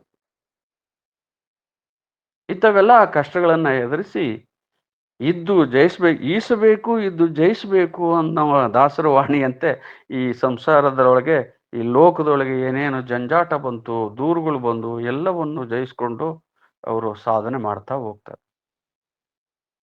ಹೀಗೆ ಸಾಧನೆ ಮಾಡುವಾಗ ಅವರಿಗೆ ನಾನಾ ಥರ ಕಷ್ಟಗಳು ಎದುರಾಗ್ತವೆ. ಒಂದು ದಿವಸ ಅವರ ಮಗನಿಗೆ ತುಂಬಾ ಜ್ವರ ಬಂದು ಸುಸ್ತಾಗ್ಬಿಡ್ತಾನೆ. ಆಗ ಹೆಂಡತಿ ಹುಚ್ಚಮ್ಮ, ಏನ್ರಿ ನೀವು ಸ್ವಲ್ಪ ಐಮಂಗಳಕ್ಕೆ ಹೋಗಿಬಿಟ್ಟು ಈ ಮಗನಿಗೆ ಖಾರದ ಸಾಮಾನು ನಾಲ್ಗೆಗೆ ತಿಕ್ಕಿಸ್ಬೇಕು, ನಾನು ಶೆಟ್ರ್ ಅಂಗಡಿಗೆ ಹೋಗಿ ಖಾರದ ಸಾಮಾನೆಲ್ಲ ತಂದ್ಬಿಡ್ರಿ ಅಂಥೇಳಿ ಆಯಮ್ಮ ಸಾಮಾನುಗಳ ಪಟ್ಟಿಯನ್ನು ಹೇಳ್ಬಿಡುತ್ತೆ. ಅಷ್ಟರೊಳಗೆ ಅವ್ರಿಗೂ ನೆನಪಾಗುತ್ತೆ, ಮರಡಿಹಳ್ಳಿಗೆ ತನ್ನ ಆಧ್ಯಾತ್ಮ ಜೀವಿ ಸ್ನೇಹಿತರ ಮನೆಯಲ್ಲಿ ಸತ್ಸಂಗ ಇದೆ, ಅಲ್ಲಿ ಹೋಗ್ಬೇಕು ಅಂಥೇಳಿ ಹೋಗುವಾಗ ಅವ್ರು ಹೇಳಿದ್ದಕ್ಕೆ ಸತ್ಸಂಗದಲ್ಲಿ ಒಂದು ಈಚಲ್ ಮರದ ಹಾಲು ಅಂದ್ರೆ ಹೆಂಡದ ಕುಂಭವನ್ನ ಹೆಗಲ ಮೇಲೆ ಹೊತ್ಕೊಂಡು ಐಮಂಗ್ಲಕ್ಕೆ ಹೋಗ್ತಾ ಇರ್ತಾರೆ. ಐಮಂಗಲದ ಗೌಡ ಅನ್ನನ್ನು ಹತ್ತಳ್ಳಿ ಪ್ರಾಂತಕ್ಕೆ ಅವನೇ ಮುಖಂಡ, ಪ್ರಧಾನರು ಇದ್ದ ಹಾಗೆ. ಅವನಿಗೆ ಅಲೆ ಒಳಗೊಳಗೆ ದೂರು ಹೋಗಿರುತ್ತೆ. ಹಿಂಗೆ ಕೊಳಾಳಲ್ಲಿ ಕೆಂಚಪ್ಪ ಅಂತ ಇದ್ದಾನೆ, ಅವನು ಲಿಂಗವಂತರ ಧರ್ಮಕ್ಕೆ ಕುಲಾಚಾರಕ್ಕೆ ವಿರುದ್ಧವಾಗಿ ನಡೀತಾ ಇದ್ದಾನೆ. ಅವನು ಒಂದು ಸಣ್ಣ ಗುಂಪು ಕಟ್ಕೊಂಡ್ಬಿಟ್ಟಿದ್ದಾನೆ ಭಕ್ತರದು. ಅವರು ಗಾಂಜಾ ಸೇದೋದು ಅಂದ್ರೇನು, ಹೆಂಡದ ಹಾಲು ಕುಡಿಯೋದು ಅಂದ್ರೇನು, ಅವ್ರ ಕೂಗಾಟ ಏನು, ಅವ್ರ ಗುಂಪು ಸೇರೋದೇನು ಅಂಥೇಳಿ ಈ ರೀತಿಯ ಎಲ್ಲ ನಿಂದೆಗಳು ಐಮಂಗಲದ ಗೌಡನಿಗೆ ದೂರ ಹೋಗಿರುತ್ತೆ. ಅವರು ಅವರ ಪರಿವಾರದವ್ರಿಗೆ ಹೇಳಿರ್ತಾರೆ, ನೋಡಪ್ಪ ಹಿಂಗೆ ಯಾರೋ ಕೆಂಚಪ್ಪ ನಾನು ಕುಲಾಚಾರ ಕಟ್ಟುಪಾಡುಗಳನ್ನ, ಜಾತಿ ಕಟ್ಟುಪಾಡು ನೋಡಿ, ಆ ಕಾಲಕ್ಕೆ ಅನ್ಯ ಜಾತಿನಲ್ಲಿ ಬೆರೆಯೋದು ತುಂಬಾ ಕಷ್ಟ ಆಗಿರುತ್ತೆ. ಕುಲಾಚಾರ ಮೀರಿ ನಿಲ್ಲೋದು ಕಷ್ಟ ಆಗಿರುತ್ತೆ. ಈ ಜಾತಿ ಕುಲಾಚಾರ ಕಟ್ಟುಪಾಡುಗಳನ್ನು ಮೀರಿ ನಿಂತವನೇ ಅವಧೂತ ಆಗಕ್ಕೆ ಯೋಗ್ಯ. ಹಾಗಾಗಿ ಬಹಿಷ್ಕಾರಕ್ಕೂ ಒಳಗಾಗ್ತಾರೆ ಅವರು. ಆಯಮಂಗಲದ ಗೌಡರು ಒಂದು ದಿವಸ ಮರಡಿಹಳ್ಳಿಗೆ ಈಚಲು ಹೆಂಡದವನು ಕುಂಭ ಹೊತ್ಕೊಂಡು ಹೋಗ್ಬೇಕಾದ್ರೆ ಸರಿಯಾಗಿ ದಾರಿಯಲ್ಲಿ ಕಾದಿದ್ದು ಕೆಂಚಾವಧೂತರನ್ನ ಬೇವಿನ ಮರಕ್ಕೆ ಕಟ್ತಾರೆ. ಆ ಬೇವಿನ ಮರ ಗೌಡ್ರ ಮನೆ ಈಗಲೂ ಐಮಂಗಲ ಗ್ರಾಮದಲ್ಲಿ ಇದೆ. ತುಂಬಾ ಹಳೆ ಬೇವಿನ ಮರ. ಅದಕ್ಕೆ ಸಂಜೆ ಹೊತ್ತು ಕಟ್ಬಿಡ್ತಾರೆ. ಕಟ್ಟಿದಾದ್ಮೇಲೆ ಒಂದು 8 ಗಂಟೆಗೆ ಊರಲ್ಲಿ ಡಂಗೂರ ಸಾರಿಸಿ ಪಂಚಾಯತಿಗೆ ಸೇರಿಸ್ಬಿಡ್ತಾರೆ. ವೀರಶೈವ ಧರ್ಮ ಲಿಂಗಾಯತದ ಕುಲಾಚಾರಗಳನ್ನ ಮೀರಿ ನಡೀತಾನಂತೆ. ಇವನನ್ನು ವಿಚಾರಣೆ ಮಾಡಬೇಕು ಅಂತ ಹೇಳಿ ಕರೀತಾರೆ. ಆಗ ಇವರು ಹೆಗಲ ಮೇಲಿದ್ದ ಹೆಂಡದ ಕುಂಭವನ್ನ ಅಲ್ಲಿ ಪಂಚಾಯತಿ ಕಟ್ಟೆಗೂ ಇಟ್ಟಿರ್ತಾರೆ ಸಾಕ್ಷಿ ವಸ್ತುವಾಗಿ. ಊರ್ ಜನ ಎಲ್ಲ ಸೇರಿರುತ್ತೆ. ಆಮೇಲೆ ತಡವಾಗಿ ಗೌಡರು ಬರ್ತಾರೆ, ವಿಚಾರಣೆ ಶುರುವಾಗುತ್ತೆ. ಏನಯ್ಯ ಕೆಂಚಪ್ಪ, ನೀನು ಲಿಂಗಾಯತರು ವಂಶ ಅಂತೀಯ, ಲಿಂಗಾಯತರನು ಅಂತೀಯ, ಲಿಂಗಾಯತರು ಕುಲಾಚಾರ ಕಟ್ಟುಪಾಡು ಏನ್ ನಿನಗೆ ಗೊತ್ತೇನಯ್ಯ? ಊರಾಗೆ ಏನಯ್ಯ ಪುಡಾರಿ ಗುಂಪು ಕಟ್ಟಿದೀಯಂತೆ, ದುಶ್ಚಟ ದುರಭ್ಯಾಸಕ್ಕೆಲ್ಲ ಮಾರು ಹೋಗಿದೀಯ ಅಂತ ಹೇಳಿ ವಿಚಾರಣೆ ಶುರುವಾಗುತ್ತೆ. ಈ ಕುಂಭದಾಗಿರೋದೇನೋ ಅದು ಹಾಲ್ ಸ್ವಾಮಿ ಅಂತಾರೆ ಕೆಂಚಾವಧೂತರು. ಹಾಲಲ್ಲಯ್ಯ, ನಮಗೆ ಅದ್ರ ವಾಸನೆ ಬರ್ತಾ ಐತೆ, ಅದು ಹೆಂಡ ಅಂತ. ಕೆಂಚಾವಧೂತರು ಹೋಗಿ ಮುಟ್ಟಿದಾಗ ಅದು ಹಾಲು ಸುವಾಸನೆ ಆಗಿ ಕಾಣೋದು. ಆಗ ಗೌಡ್ರು ಒಂದು ಪ್ರಶ್ನೆ ಕೇಳ್ತಾರೆ, ಅಲ್ಲಯ್ಯ ನೀನು ಹೇಳಿದ ಹಾಗೇನೆ ಇದೇನಾದ್ರೂ ಹಾಲಾದ್ರೆ ಇವತ್ತು ಕಾಸ್ತೀವಿ, ಕಾಸಿದ ಮೇಲೆ ಹೆಪ್ಪಾಕಿ ನೀನು ಬೆಣ್ಣೆ ತೆಗೆದು ತುಪ್ಪ ಕಾಸಿ ಈ ಜನಕ್ಕೆ ಕೊಡಬೇಕು. ಅದು ಮಾಡಿದ್ರೆ ನೀನು ಹೇಳ್ದಂಗೆ ಇದು ಹಾಲು ಅಂತ ಒಪ್ತೀನಿ.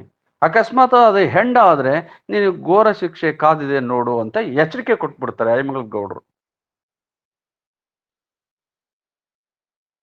ಸೌಮ್ಯರ ಹತ್ರ ಅನಾರೋಗ್ಯ ಪೀಡಿತ ಜ್ವರದಿಂದ ಬಾಳ್ತಕ್ಕಂಥ ಖಾರದ ಸಾಂಬಾನು ಸೊಂಟದಲ್ಲಿ ಹಂಗೆ ಕಟ್ಕೊಂಡಿದ್ದಾರೆ. ಆದ್ರೆ ಅವ್ರನ್ನ ಮರಕ್ಕೆ ಕಟ್ಟಿದ್ದಾರೆ.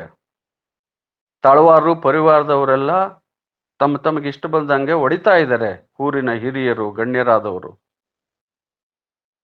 ಅಷ್ಟೆಲ್ಲ ಮಧ್ಯೆ ಹಾಗೆ ಆಯ್ತು ಸ್ವಾಮಿ, ಇವತ್ತು ನಾನು ಹಾಲು ಕಾಸಿ ಎಪ್ಪಾಕ್ತೀನಿ ಅಂತ ಹೇಳಿ ಎಪ್ಪು ತರಿಸ್ತಾರೆ. ಹೆಪ್ಪು ತರಿಸಿದ ಮೇಲೆ ಆ ಕುಂಭವನ್ನ ಹಾಲು ಕಾಸಿ ಅದಕ್ಕೆ ಹೆಪ್ಪು ಬಿಡ್ತಾರೆ. ಹೆಪ್ಪು ಬಿಟ್ಟು ಸ್ವಲ್ಪ ಹೊತ್ತು ಟೈಮ್ ತಗೊಂಡಾದ ಮೇಲೆ ಕಡಗೋಲು ತರಿಸಿ ಅದನ್ನ ಕಡಿತಾರೆ. ಅದು ಬೆಣ್ಣೆ ಬರುತ್ತೆ. ಬೆಣ್ಣೆ ಆದ ಮೇಲೆ ಜನಗಳಿಗೆಲ್ಲ ಬೆಣ್ಣೆಯನ್ನ ತೋರಿಸ್ತಾರೆ. ನೋಡಪ್ಪ, ನಾನು ಹೇಳಿದಂಗೆ ಹಾಲು ಈಗ ಕಡ್ದಿದ್ವಿ, ಬೆಣ್ಣೆ ಬಂದಿದೆ, ಇದನ್ನ ನೀವೇ ನೋಡ್ರಿ, ಕಾಸಿ ತುಪ್ಪ ಮಾಡ್ಕೊಂಡು ಊಟ ಮಾಡ್ರಿ. ಇಷ್ಟ್ರ ಮಧ್ಯೆ ಈಗೇನು ಬಾರಿಕೋಲಿಂದ ಹೊಡೆದಿದ್ರು, ಚಾಟಿಯಿಂದ ಹೊಡೆದಿದ್ರು, ಕೋಲ್ಗಳಿಂದ ಹೊಡೆದಿದ್ರು, ಆ ಜನೆಲ್ಲ ಬಾಯಿ ಮೇಲೆ ಬೆಟ್ಟಿಟ್ಕೊಂಡ್ಬಿಡ್ತಾರೆ. ನಾವು ಯಾರೋ ದೂರಿನ ಮೇಲೆ ಎಂಥ ಮಹಾತ್ಮರನ್ನ ಹೆಂಗೆಲ್ಲ ಹೊಡೆದ್ಬಿಟ್ವಿ, ನಮ್ದು ಅಪರಾಧ ಆಯ್ತು ಅಂತ ಹೇಳಿ ಅಂದ್ಕೊಳ್ತಾರೆ ಆ ಜನ. ಇಡೀ ಜನವೇ ಸೋಜಿಗೆ ಪಡುತ್ತೆ ಅವತ್ತು ಬೆಣ್ಣೆ ತೆಗೆದಾಗ, ಹೆಂಡದಿಂದ ಬೆಣ್ಣೆ ತೆಗೆದ್ರು ಅಂತ ಹೇಳಿ. ನೋಡಿ, ವೇದಾಂತ ಓದ್ಲಿಲ್ಲ ಕೆಂಚಾವಧೂತರು, ಕಾವಿ ಧರಿಸ್ಲಿಲ್ಲ, ಶಾಲೆ ಮೆಟ್ಟಿಲನ್ನ ತುಳಿಲಿಲ್ಲ. ಆದ್ರೂ ಇಂಥ ಒಂದು ಮಹತ್ ಸಾಧನೆಯನ್ನ ಸನ್ನಿವೇಶ ಬಂತು ಜಗತ್ತಿಗೆ ತೋರಿದ್ರು ಅಷ್ಟೇನೆ. ಎಲ್ಲರ ಹಾಗೆ ವೇದಾಂತ ಶಾಸ್ತ್ರ ಅಭ್ಯಾಸ ಮಾಡಲಿಲ್ಲ, ಅವ್ರಿಗೆ ಓದು ಬರಹ ಬರ್ತಿರ್ಲಿಲ್ಲ. ಕಾವ್ಯ ಆಗ್ಲಿ, ರುದ್ರಾಕ್ಷಿ ಆಗ್ಲಿ, ಪಾದುಕೆಗಳನ್ನಾಗಿ ಧರಿಸಿ ಸ್ವಾಮಿ ಜಗದ್ಗುರು ಅಂತ ಎಲ್ಲಿ ಓಡಾಡ್ತಾರಲ್ಲ ಅವರು. ಯಾವಾಗ ಇದು ಹೆಂಡ ಆಗಿ ಬೆಣ್ಣೆ ತೆಗೆದು ತೋರಿಸಿದ್ರು, ಆಗ ಕಟ್ಟು ಬಿಚ್ಚಿದ್ರು. ಕಟ್ಟು ಬಿಚ್ಚಿದ ಮೇಲೆ ಹೊಡ್ತಾ ತಿಂದಿದ್ದು ಬೆನ್ ಮೇಲೆಲ್ಲ ಬಾಸಾಳಗಳು, ಅದರ ಬೆರಳುಗಳು ಹಾಗೆ ಮೂಡಿದ್ದು. ಆವಾಗ ಬಿಟ್ಟು ಕಳಿಸ್ತಾರೆ. ಅವಾಗ ಹೇಳ್ತಾರೆ, ನೋಡಪ್ಪ, ನನ್ನ ಮಗ ಜ್ವರದಿಂದ ಬಳಲ್ತಿದ್ದ, ಈ ಖಾರದ ಸಾಮಾನು ಅವನಿಗೆ ಕೊಡಬೇಕು, ಆದ್ರೆ ನೀವು ನನ್ನನ್ನು ರಾತ್ರಿಯಲ್ಲಿ ಇಲ್ಲೇ ಕಟ್ಟಾಕ್ಬಿಟ್ರಿ, ಏನಾಗಿತ್ತೋ ಏನೋ ಅಂದಾಗ ಕೊಳಾಳಿಂದ ಒಂದು ಆಳು ಬರುತ್ತೆ, ಸ್ವಾಮಿ ನಿಮ್ಮ ಮಗು ಪ್ರಾಣ ಬಿಟ್ಬಿಡ್ತು ಸ್ವಾಮಿ, ಅಮ್ಮವರು ಬಹಳ ಆರ್ತಾರೆ, ಅಳ್ತಾ ಇದ್ದಾರೆ, ನೀವು ಬೇಗ ಬರಬೇಕು ಅಂತ ಕರೀತಾರೆ. ಆಗ ಒಂದು ಮಾತಂತಾರೆ, ಗೌಡ ನಿನಗೆ ಗಂಡ ಆಗಬೇಡ, ಹೆಣ್ಣು ಹೆಚ್ಚಬೇಡ ಅಂತ ಹೇಳಿ ಒಂದು ಶಾಪ ಕೊಟ್ಬಿಡ್ತಾರೆ. ನೀವು ಈಗ 4ನೇ ತಲೆಮಾರು ಇರಬಹುದು. ಈ ಮಾತು ಅಲ್ಲಿ ಶಾಶ್ವತವಾಗಿ ಉಳಿದೈತೆ. ಎಲ್ಲಿ? ಐಮಂಗಲದ ಗೌಡ್ರ ಮನೆಯಲ್ಲಿ. ಅಲ್ಲಿಂದ ಅವರು ಕೊಳಾಳಿಗೆ ಹೊರಟು ಹೋಗ್ತಾರೆ. ಅಲ್ಲಿ ಹುಚ್ಚಮ್ಮನಿಗೆ ನನ್ನ ಮಗನ್ ಕಳ್ಕೊಂಡ್ಬಿಟ್ಟೆ, ಪ್ರಾಣ ಒಬ್ರು ತಿಪ್ಪೇಸ್ವಾಮಿ ಅಂತ ಆತನ ದಡಾರ ಬಂದು 10 ವರ್ಷದವನು. ಇವರು ನಿನ್ನೆ ಹೋದವ್ರು, ಸಂಜೆ ಹೋದವ್ರು ಇದುವರೆಗೂ ಮನೆ ಬರ್ಲಿಲ್ಲ, ಖಾರದ ಸಾಮಾನು ತರ್ಲಿಲ್ಲ, ನನ್ನ ಮಗ ಸತ್ತೋಗ್ಬಿಟ್ಟ ಅಂತ ಹೇಳಿ ಅಲ್ಲೇ ಯಾವುದೋ ಒಂದು ಹೊಲದಲ್ಲಿ ದಫನ್ ಮಾಡ್ತಾಳೆ ನೆರೆಹೊರೆಯವ್ರನ್ನ ಕರ್ಕೊಂಡು. ಸ್ವಾಮಿಯವರು ಮೆಟ್ಲತ್ತಿ ಕಂಬಳಿ ಹಿಂಗೆ ಹತ್ಕೊಂಡು ಹೋಗ್ತಾ ಇರ್ತಾರೆ. ಆ ಅಜ್ಜಿ ಅಳ್ತಾ ಇರುತ್ತೆ. ಖಾರದ ಸಾಮಾನು ಕೊಡ್ತಾರೆ. ಖಾರದ ಸಾಮಾನು ಕೊಟ್ಟಾಗ ಇದನ್ನ ತಗೊಂಡು ನಾನು ಏನ್ ಮಾಡೋಣ, ಮಗನ್ನ ಅಲ್ಲೇ ಮಣ್ಣಕ್ಕೆ ಇಟ್ಟಿದ್ದೀನಿ, ಈಗ ತಗೊಂಬಂದಿಯಾ, ನಿಮಗೆ ಸತ್ಸಂಗವೇ ಶ್ರೇಷ್ಠ, ನಿಮಗೆ ನಿಮ್ಮ ಸ್ನೇಹಿತರೇ ಶ್ರೇಷ್ಠ, ನಿಮಗೆ ನಿಮ್ಮ ವಿಚಾರವೇ ಶ್ರೇಷ್ಠ, ನಿಮ್ಮಂಥವ್ರು ಯಾಕೆ ಗೃಹಸ್ಥರಾದ್ರೆ, ನಿಮ್ಮಂಥವ್ರು ಯಾಕೆ, ನಿಮಗೆಲ್ಲ ಯಾಕೆ ಮದುವೆ, ಹೆಂಡತಿ, ಮಕ್ಕಳು, ಈ ತರ ಆಕೆ ಪ್ರಶ್ನೆ ಮಾಡ್ತಾಳೆ. ಸಹಜ, ಹೆತ್ತು ಕರಳು. ಮಗ ತೀರೋಗಿದ್ದಾನೆ. ಅಜ್ಜಿ 4 ಮಾತಾಡಿರ್ಬೋದು ಅವತ್ತು ಹುಚ್ಚಮ್ಮ. ಆದ್ರೆ ತಾತ ಅವರು ಏನು ಉತ್ತರ ಕೊಡೋದಿಲ್ಲ. ನಾನು ಎಲ್ಗೋ ಹೋಗ್ಬೇಕು, ನೀರಿಡಿ ಅಂತಾರೆ. ನೀರು ಹಿಡಿತಾರೆ, ಬಿಸಿನೀರು. ಆವಾಗ ಸ್ನಾನ ಮಾಡ್ಬೇಕಾದ್ರೆ ಬೆನ್ನಲ್ಲಿ ಬಾಸಾಳ ಮೂಡಿರೋದು ನೋಡ್ತಾರೆ. ಏನ್ರಿ ಮೈಯೆಲ್ಲ ಹಿಂಗೆಲ್ಲ ಚಾಟಿ ಬಾರಿಕೋಲಿಂದ ಏಟು ಬಿದ್ದವಲ್ಲ, ಏನಿದು ಅಂತ ಕೇಳಿದಾಗ, ಆಗ ಕೆಂಚಾವಧೂತರ ಜೊತೆಗೆ ಒಂದು ಆಳು ಬಂದಿದ್ನಲ್ಲ, ಅವನು ಹೇಳ್ತಾನೆ, ನೋಡು ಚಮ್ಮಕ, ನಿನ್ನೆ ಸಂಜೆ ಕಟ್ಟಿದವರು ರಾತ್ರಿ ಎಲ್ಲ ಅವ್ರಲ್ಲೇ ಬೇವು ಮರದಾಗಿ ಹೊಡ್ತ ತಿಂದ್ರು, ಕಟ್ಟೆ ಪಂಚಾಯತಿ ಆಯ್ತು, ದೂರು ಬಂದಿತ್ತು, ಹೆಂಡ ಕಂಡ ತಿಂತಾನೆ ಹಾಗೆ ಅಂತ ಹೇಳಿ ವಿಚಾರಣೆ ನಡೀತು. ಅವಾಗ ಮನಸ್ಸಿಗೆ ಬಂದಂಗೆ ಊರ್ ಜನ ಹೊಡೆದ್ರು, ಕುಲಾಚಾರ ಮೀರಿದಾನೆ, ಕಟ್ಪಾಡು ಮೀರಿದಾನೆ ಹಾಗೆ ಅಂತೇಳಿ. ಅದರ ಪರಿಣಾಮವೇ ಈಗ ನೀನು ನೋಡ್ತಾ ಇರೋದು. ಆಗ ಧರ್ಮ ಪತ್ನಿಗೆ ಅರ್ಥ ಆಗುತ್ತೆ, ನಾನು ವಿನಾಕಾರಣ ಬೈದು ಬಿಟ್ಟೆ, ಪಾಪ ಇವ್ರು ರಾತ್ರಿ ಅಲ್ಲಿ ಸುಮ್ಮನೆ ಉಳ್ಕೊಂಡಿಲ್ಲ, ಏನೋ ಒಂದು ಪ್ರಸಂಗ ಅಲ್ಲಿ ಜರುಗಿಬಿಟ್ಟೈತೆ, ನಾನು ಬೈದು ಯಾವ ಪಾಪಕ್ಕೆ ಹೋದ್ಬಿಟ್ನಲ್ಲ, ನನ್ನ ತಪ್ಪಾಯ್ತು ಅಂತ ಹೇಳಿ ಅಜ್ಜಿ ಒಪ್ಕೊಳ್ಳುತ್ತೆ. ಆದ್ರೂ ಕೆಲಸ ಆಗೋಗಿತ್ತು. ಈಗ ಬಾಯಿಂದ ಹೊರಗೆ ಬಂದಾದ್ಮೇಲೆ ಮಾತು ಆಡಿದ ಮೇಲೆ ಅದು ಮುಗಿದೋಯ್ತು, ಹೊರಗೆ ಬಿದ್ದ ಮೇಲೆ ಅದಿದ್ದೇ ಇರುತ್ತೆ. ಆ ನಂತರ ಅವರು ದನ ಕುರಿಗಳನ್ನು ಬಿಟ್ಕೊಂಡು ಅಡವಿಗೆ ಹೋಗ್ತಾರೆ. ಇದು ಒಂದು ಪ್ರಸಂಗ. ಸೇಂದಿಯಲ್ಲಿ ಬೆಣ್ಣೆ ತೆಗೆದು ತೋರಿಸಿದ್ದು ಒಂದು ಪ್ರಸಂಗ, ಒಂದು ವಿಚಾರ. ಇನ್ನೊಂದು ಮಹತ್ತರವಾದ ವಿಚಾರ ಅವ್ರ ಮೇಲೆ ಯಾಕೆ ಬಹಿಷ್ಕಾರ ಬಂದಿತ್ತು ಅಂದ್ರೆ, ಅವರಿಗೆ ದನ ಕುರಿ ಕಾಯುವಾಗ ಒಬ್ರು ಚಲುವಾದಿ ರಂಗಪ್ಪ ಅಂತ ಹೇಳಿ ಅವ್ರಿಗೆ ಸ್ನೇಹಿತರಾಗಿರ್ತಾರೆ. ಕುರಿ ಮೇಕೆ ಕಾಯುವಾಗ ಅವರು ಚಲುವಾದ್ಯರು, ಆದಿ ದ್ರಾವಿಡರು ಅಂತ ನಾವು ಕರಿತೀವಿ. ಆ ರಂಗಪ್ಪ ಮನೆಯಲ್ಲಿ ಬೆಳೆದಂತ ಮಗಳು ಒಂದ್ ದಿವಸ ಅದೇನೋ ಸಾಂಕ್ರಾಮಿಕ ಕಾಲರ ರೋಗನೋ ಪ್ಲೇಗೋ ಬಂದ್ಬಿಟ್ಟು ತೀರ್ಕೊಂಡು ಹೋಗ್ಬಿಡ್ತಾಳೆ. ಇಡೀ ಕೊಳಾಳ ಗ್ರಾಮಕ್ಕೆ ಒಂದೇ ಒಂದು ಚಲುವಾದಿ ಮನೆಗಳು, ಅವರು ಅಸ್ಪೃಶ್ಯರ ಮನೆ ಇತ್ತು. ಅವಾಗ ಅವರು ಅಸ್ಪೃಶ್ಯರೇ. ಅವಾಗಿಂದ ಸಂವಿಧಾನ ಇಲ್ಲ, ಅಂಬೇಡ್ಕರ್ ಇಲ್ಲ, ಮತ್ತೊಂದಿಲ್ಲ, ಮಗದೊಂದಿಲ್ಲ, ಅದೆಲ್ಲ ಬ್ರಿಟಿಷರ ಕಾಲ. ಅಸ್ಪೃಶ್ಯರು ಊರಿನ ಅಂಗಳದೊಳಗೆ ಬರಂಗಿರ್ಲಿಲ್ಲ, ಅವ್ರ ನೆರಳು ಬೀಳಂಗಿರ್ಲಿಲ್ಲ, ಹೀಗೆಲ್ಲ ಇದ್ದಂತ ಒಂದು ಸಮಯ ಅದು. ಅಂತ ಸಂದರ್ಭದಲ್ಲಿ ಮಗು ಸತ್ತ ತಕ್ಷಣ ಅವ್ರಿಗೆ ಯಾರು ನೆನಪಾಗಲ್ಲ, ಕೆಂಚಪ್ಪನವರೇ ನೆನಪಾಗೋದು. ದೊಡ್ಡ ಕೆಂಚಪ್ಪ, ಹಿಂಗ್ ನನ್ನ ಮಗಳು ತೀರ್ಕೊಂಡು ಹೋಗ್ಬಿಡ್ದಾಳೆ, ನನಗೆ ಚಲಿಕೆ ಬೇಕು, ಆರ ಬೇಕು, ಹಗ್ಗ ಬೇಕು, ಚಿದಿಗೆಯನ್ನು ಕಟ್ಟೋದಕ್ಕೆ ಬಿದಿರು ಕಡ್ಡಿ ಸಹ ನನಗಿಲ್ಲಪ್ಪ, ಸಹಾಯ ಮಾಡಲ್ಲ. ಯಾಕೆಂದ್ರೆ ಅವ್ರದ್ದು ಒಂದೇ ಮನೆ ಕೊಳಾಳಲ್ಲಿ. ಅಸ್ಪೃಶ್ಯರಂತ ಯಾರ ಅಂಗಳದಲ್ಲಿ ಬಿಟ್ಕೊಳಂಗಿಲ್ಲ, ಮುಟ್ಟಂಗಿಲ್ಲ, ಮಾತಾಡ್ಸಂಗಿಲ್ಲ, ದೂರ ನಿಂತ್ಕೋಬೇಕು, ಚಾವಡಿಯಿಂದ ಹೊರಗಿರ್ಬೇಕು, ಅಲ್ಲಿಂದ ಕೂಗ್ ಕೇಳ್ತಾನೆ. ಆಗ ತಾತನವರು, ನಾನು ಇದನ್ನೆಯ, ನಾನ್ ಬರ್ತೀನಿ ಅಂತ ಹೇಳಿ ಆ ಚಲುವಾದಿ ರಂಗಪ್ಪನ ಜೊತೆಗೆ ಅವ್ರ ಮನೆಗೆ ಹೋಗ್ತಾರೆ. ರಂಗಪ್ಪ ಮತ್ತು ಕೆಂಚಾವಧೂತರು ಇಬ್ರು ಸಿದಿಗೆಯನ್ನ ಕಟ್ತಾರೆ. ರಂಗಪ್ಪ ಮುಂದೆ ಹೊತ್ಕೊಂಡ್ರೆ ಕೆಂಚಾವಧೂತರು ಹಿಂದೆ ಹೊತ್ಕೊಳ್ತಾರೆ. ಹೋಗಿ ಅಲ್ಲಿ ಕೊಳಾಳಲ್ಲಿ ಕೆರೆ ಕೋಡಿ ಅಂತ ಇದೆ, ಕೆರೆ ಕೋಡಿ ಗುಡ್ಡದಲ್ಲಿ ಹಳ್ಳದ ದಿಣ್ಣೆಗೆ ಅದನ್ನ ಮಣ್ಣು ಮಾಡ್ತಾರೆ.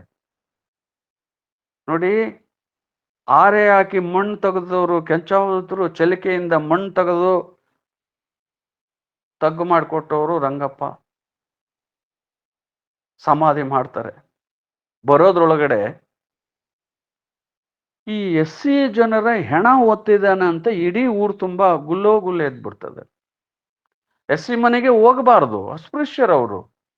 ಅಸ್ಪೃಶ್ಯರ ಹೆಣವನ್ನ ಕೆಂಚಪ್ಪ ಒತ್ತಿದ್ದಾನೆ ಅಂತ ಹೇಳಿ ಮಹಾ ಅಪರಾಧ ಆಗೋಗ್ಬಿಡ್ತದೆ.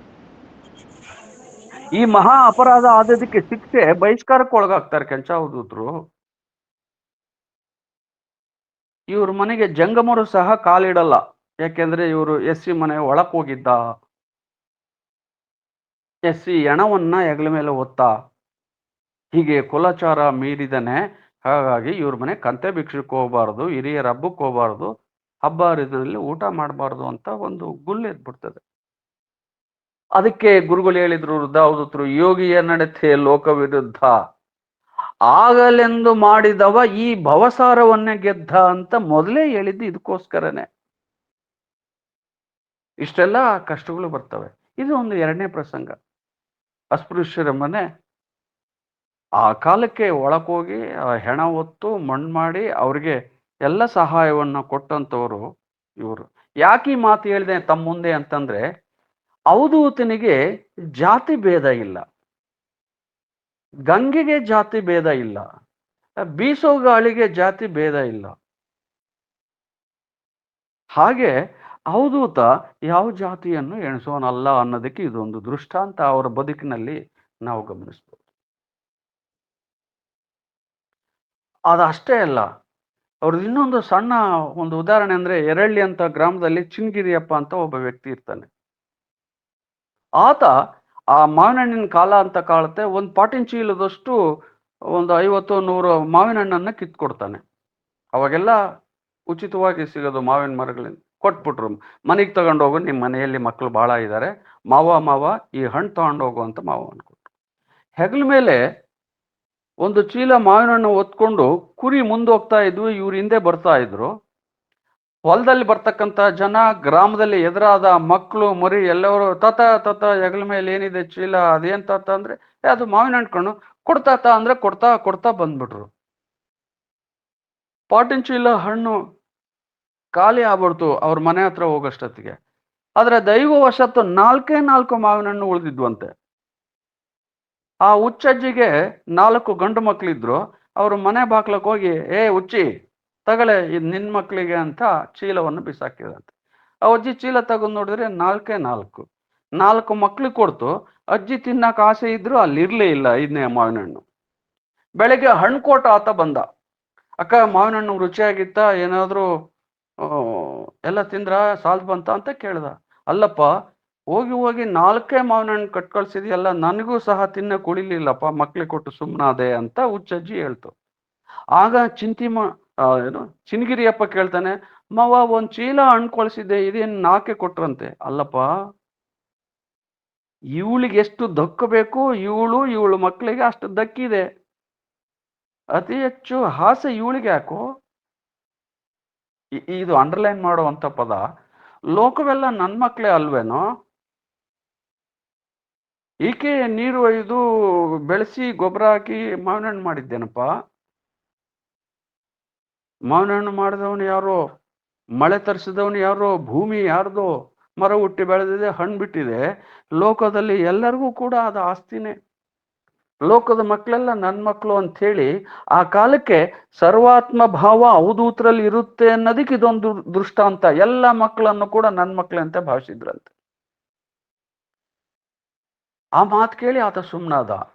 ಇವತ್ತು ನೀವು ನೋಡಿ, ತನ್ನ ಮಕ್ಕಳು ತನ್ನ ವಂಶದವರಿಗಿಂತ ಲೋಕದ ಮಕ್ಕಳೇ ಇವತ್ತು ಬಾಳೆಹಣ್ಣು ಪಲಾರ ಮಾಡಿಸೋದಾಗ್ಲಿ, ಹಲಸಿನ ಹಣ್ಣು ಪಲಾರ ಮಾಡಿಸೋದಾಗ್ಲಿ, ಮಾವಿನ ಹಣ್ಣು ಪಲಾರ ಮಾಡಿಸೋದಾಗ್ಲಿ, ಪೂಜೆ ಪುನಸ್ಕಾರ ಮಾಡೋದಾಗ್ಲಿ, ಅವ್ರೇನು ಅಂದಿದ್ರು ಲೋಕವೆಲ್ಲ ನನ್ನ ಮಕ್ಕಳೇ ಅಂತ, ಆ ಮಕ್ಕಳೇ ಹೆಚ್ಚಾಗಿ ಭಕ್ತರು ಬರ್ತಾ ಇರೋದು ಇವತ್ತು.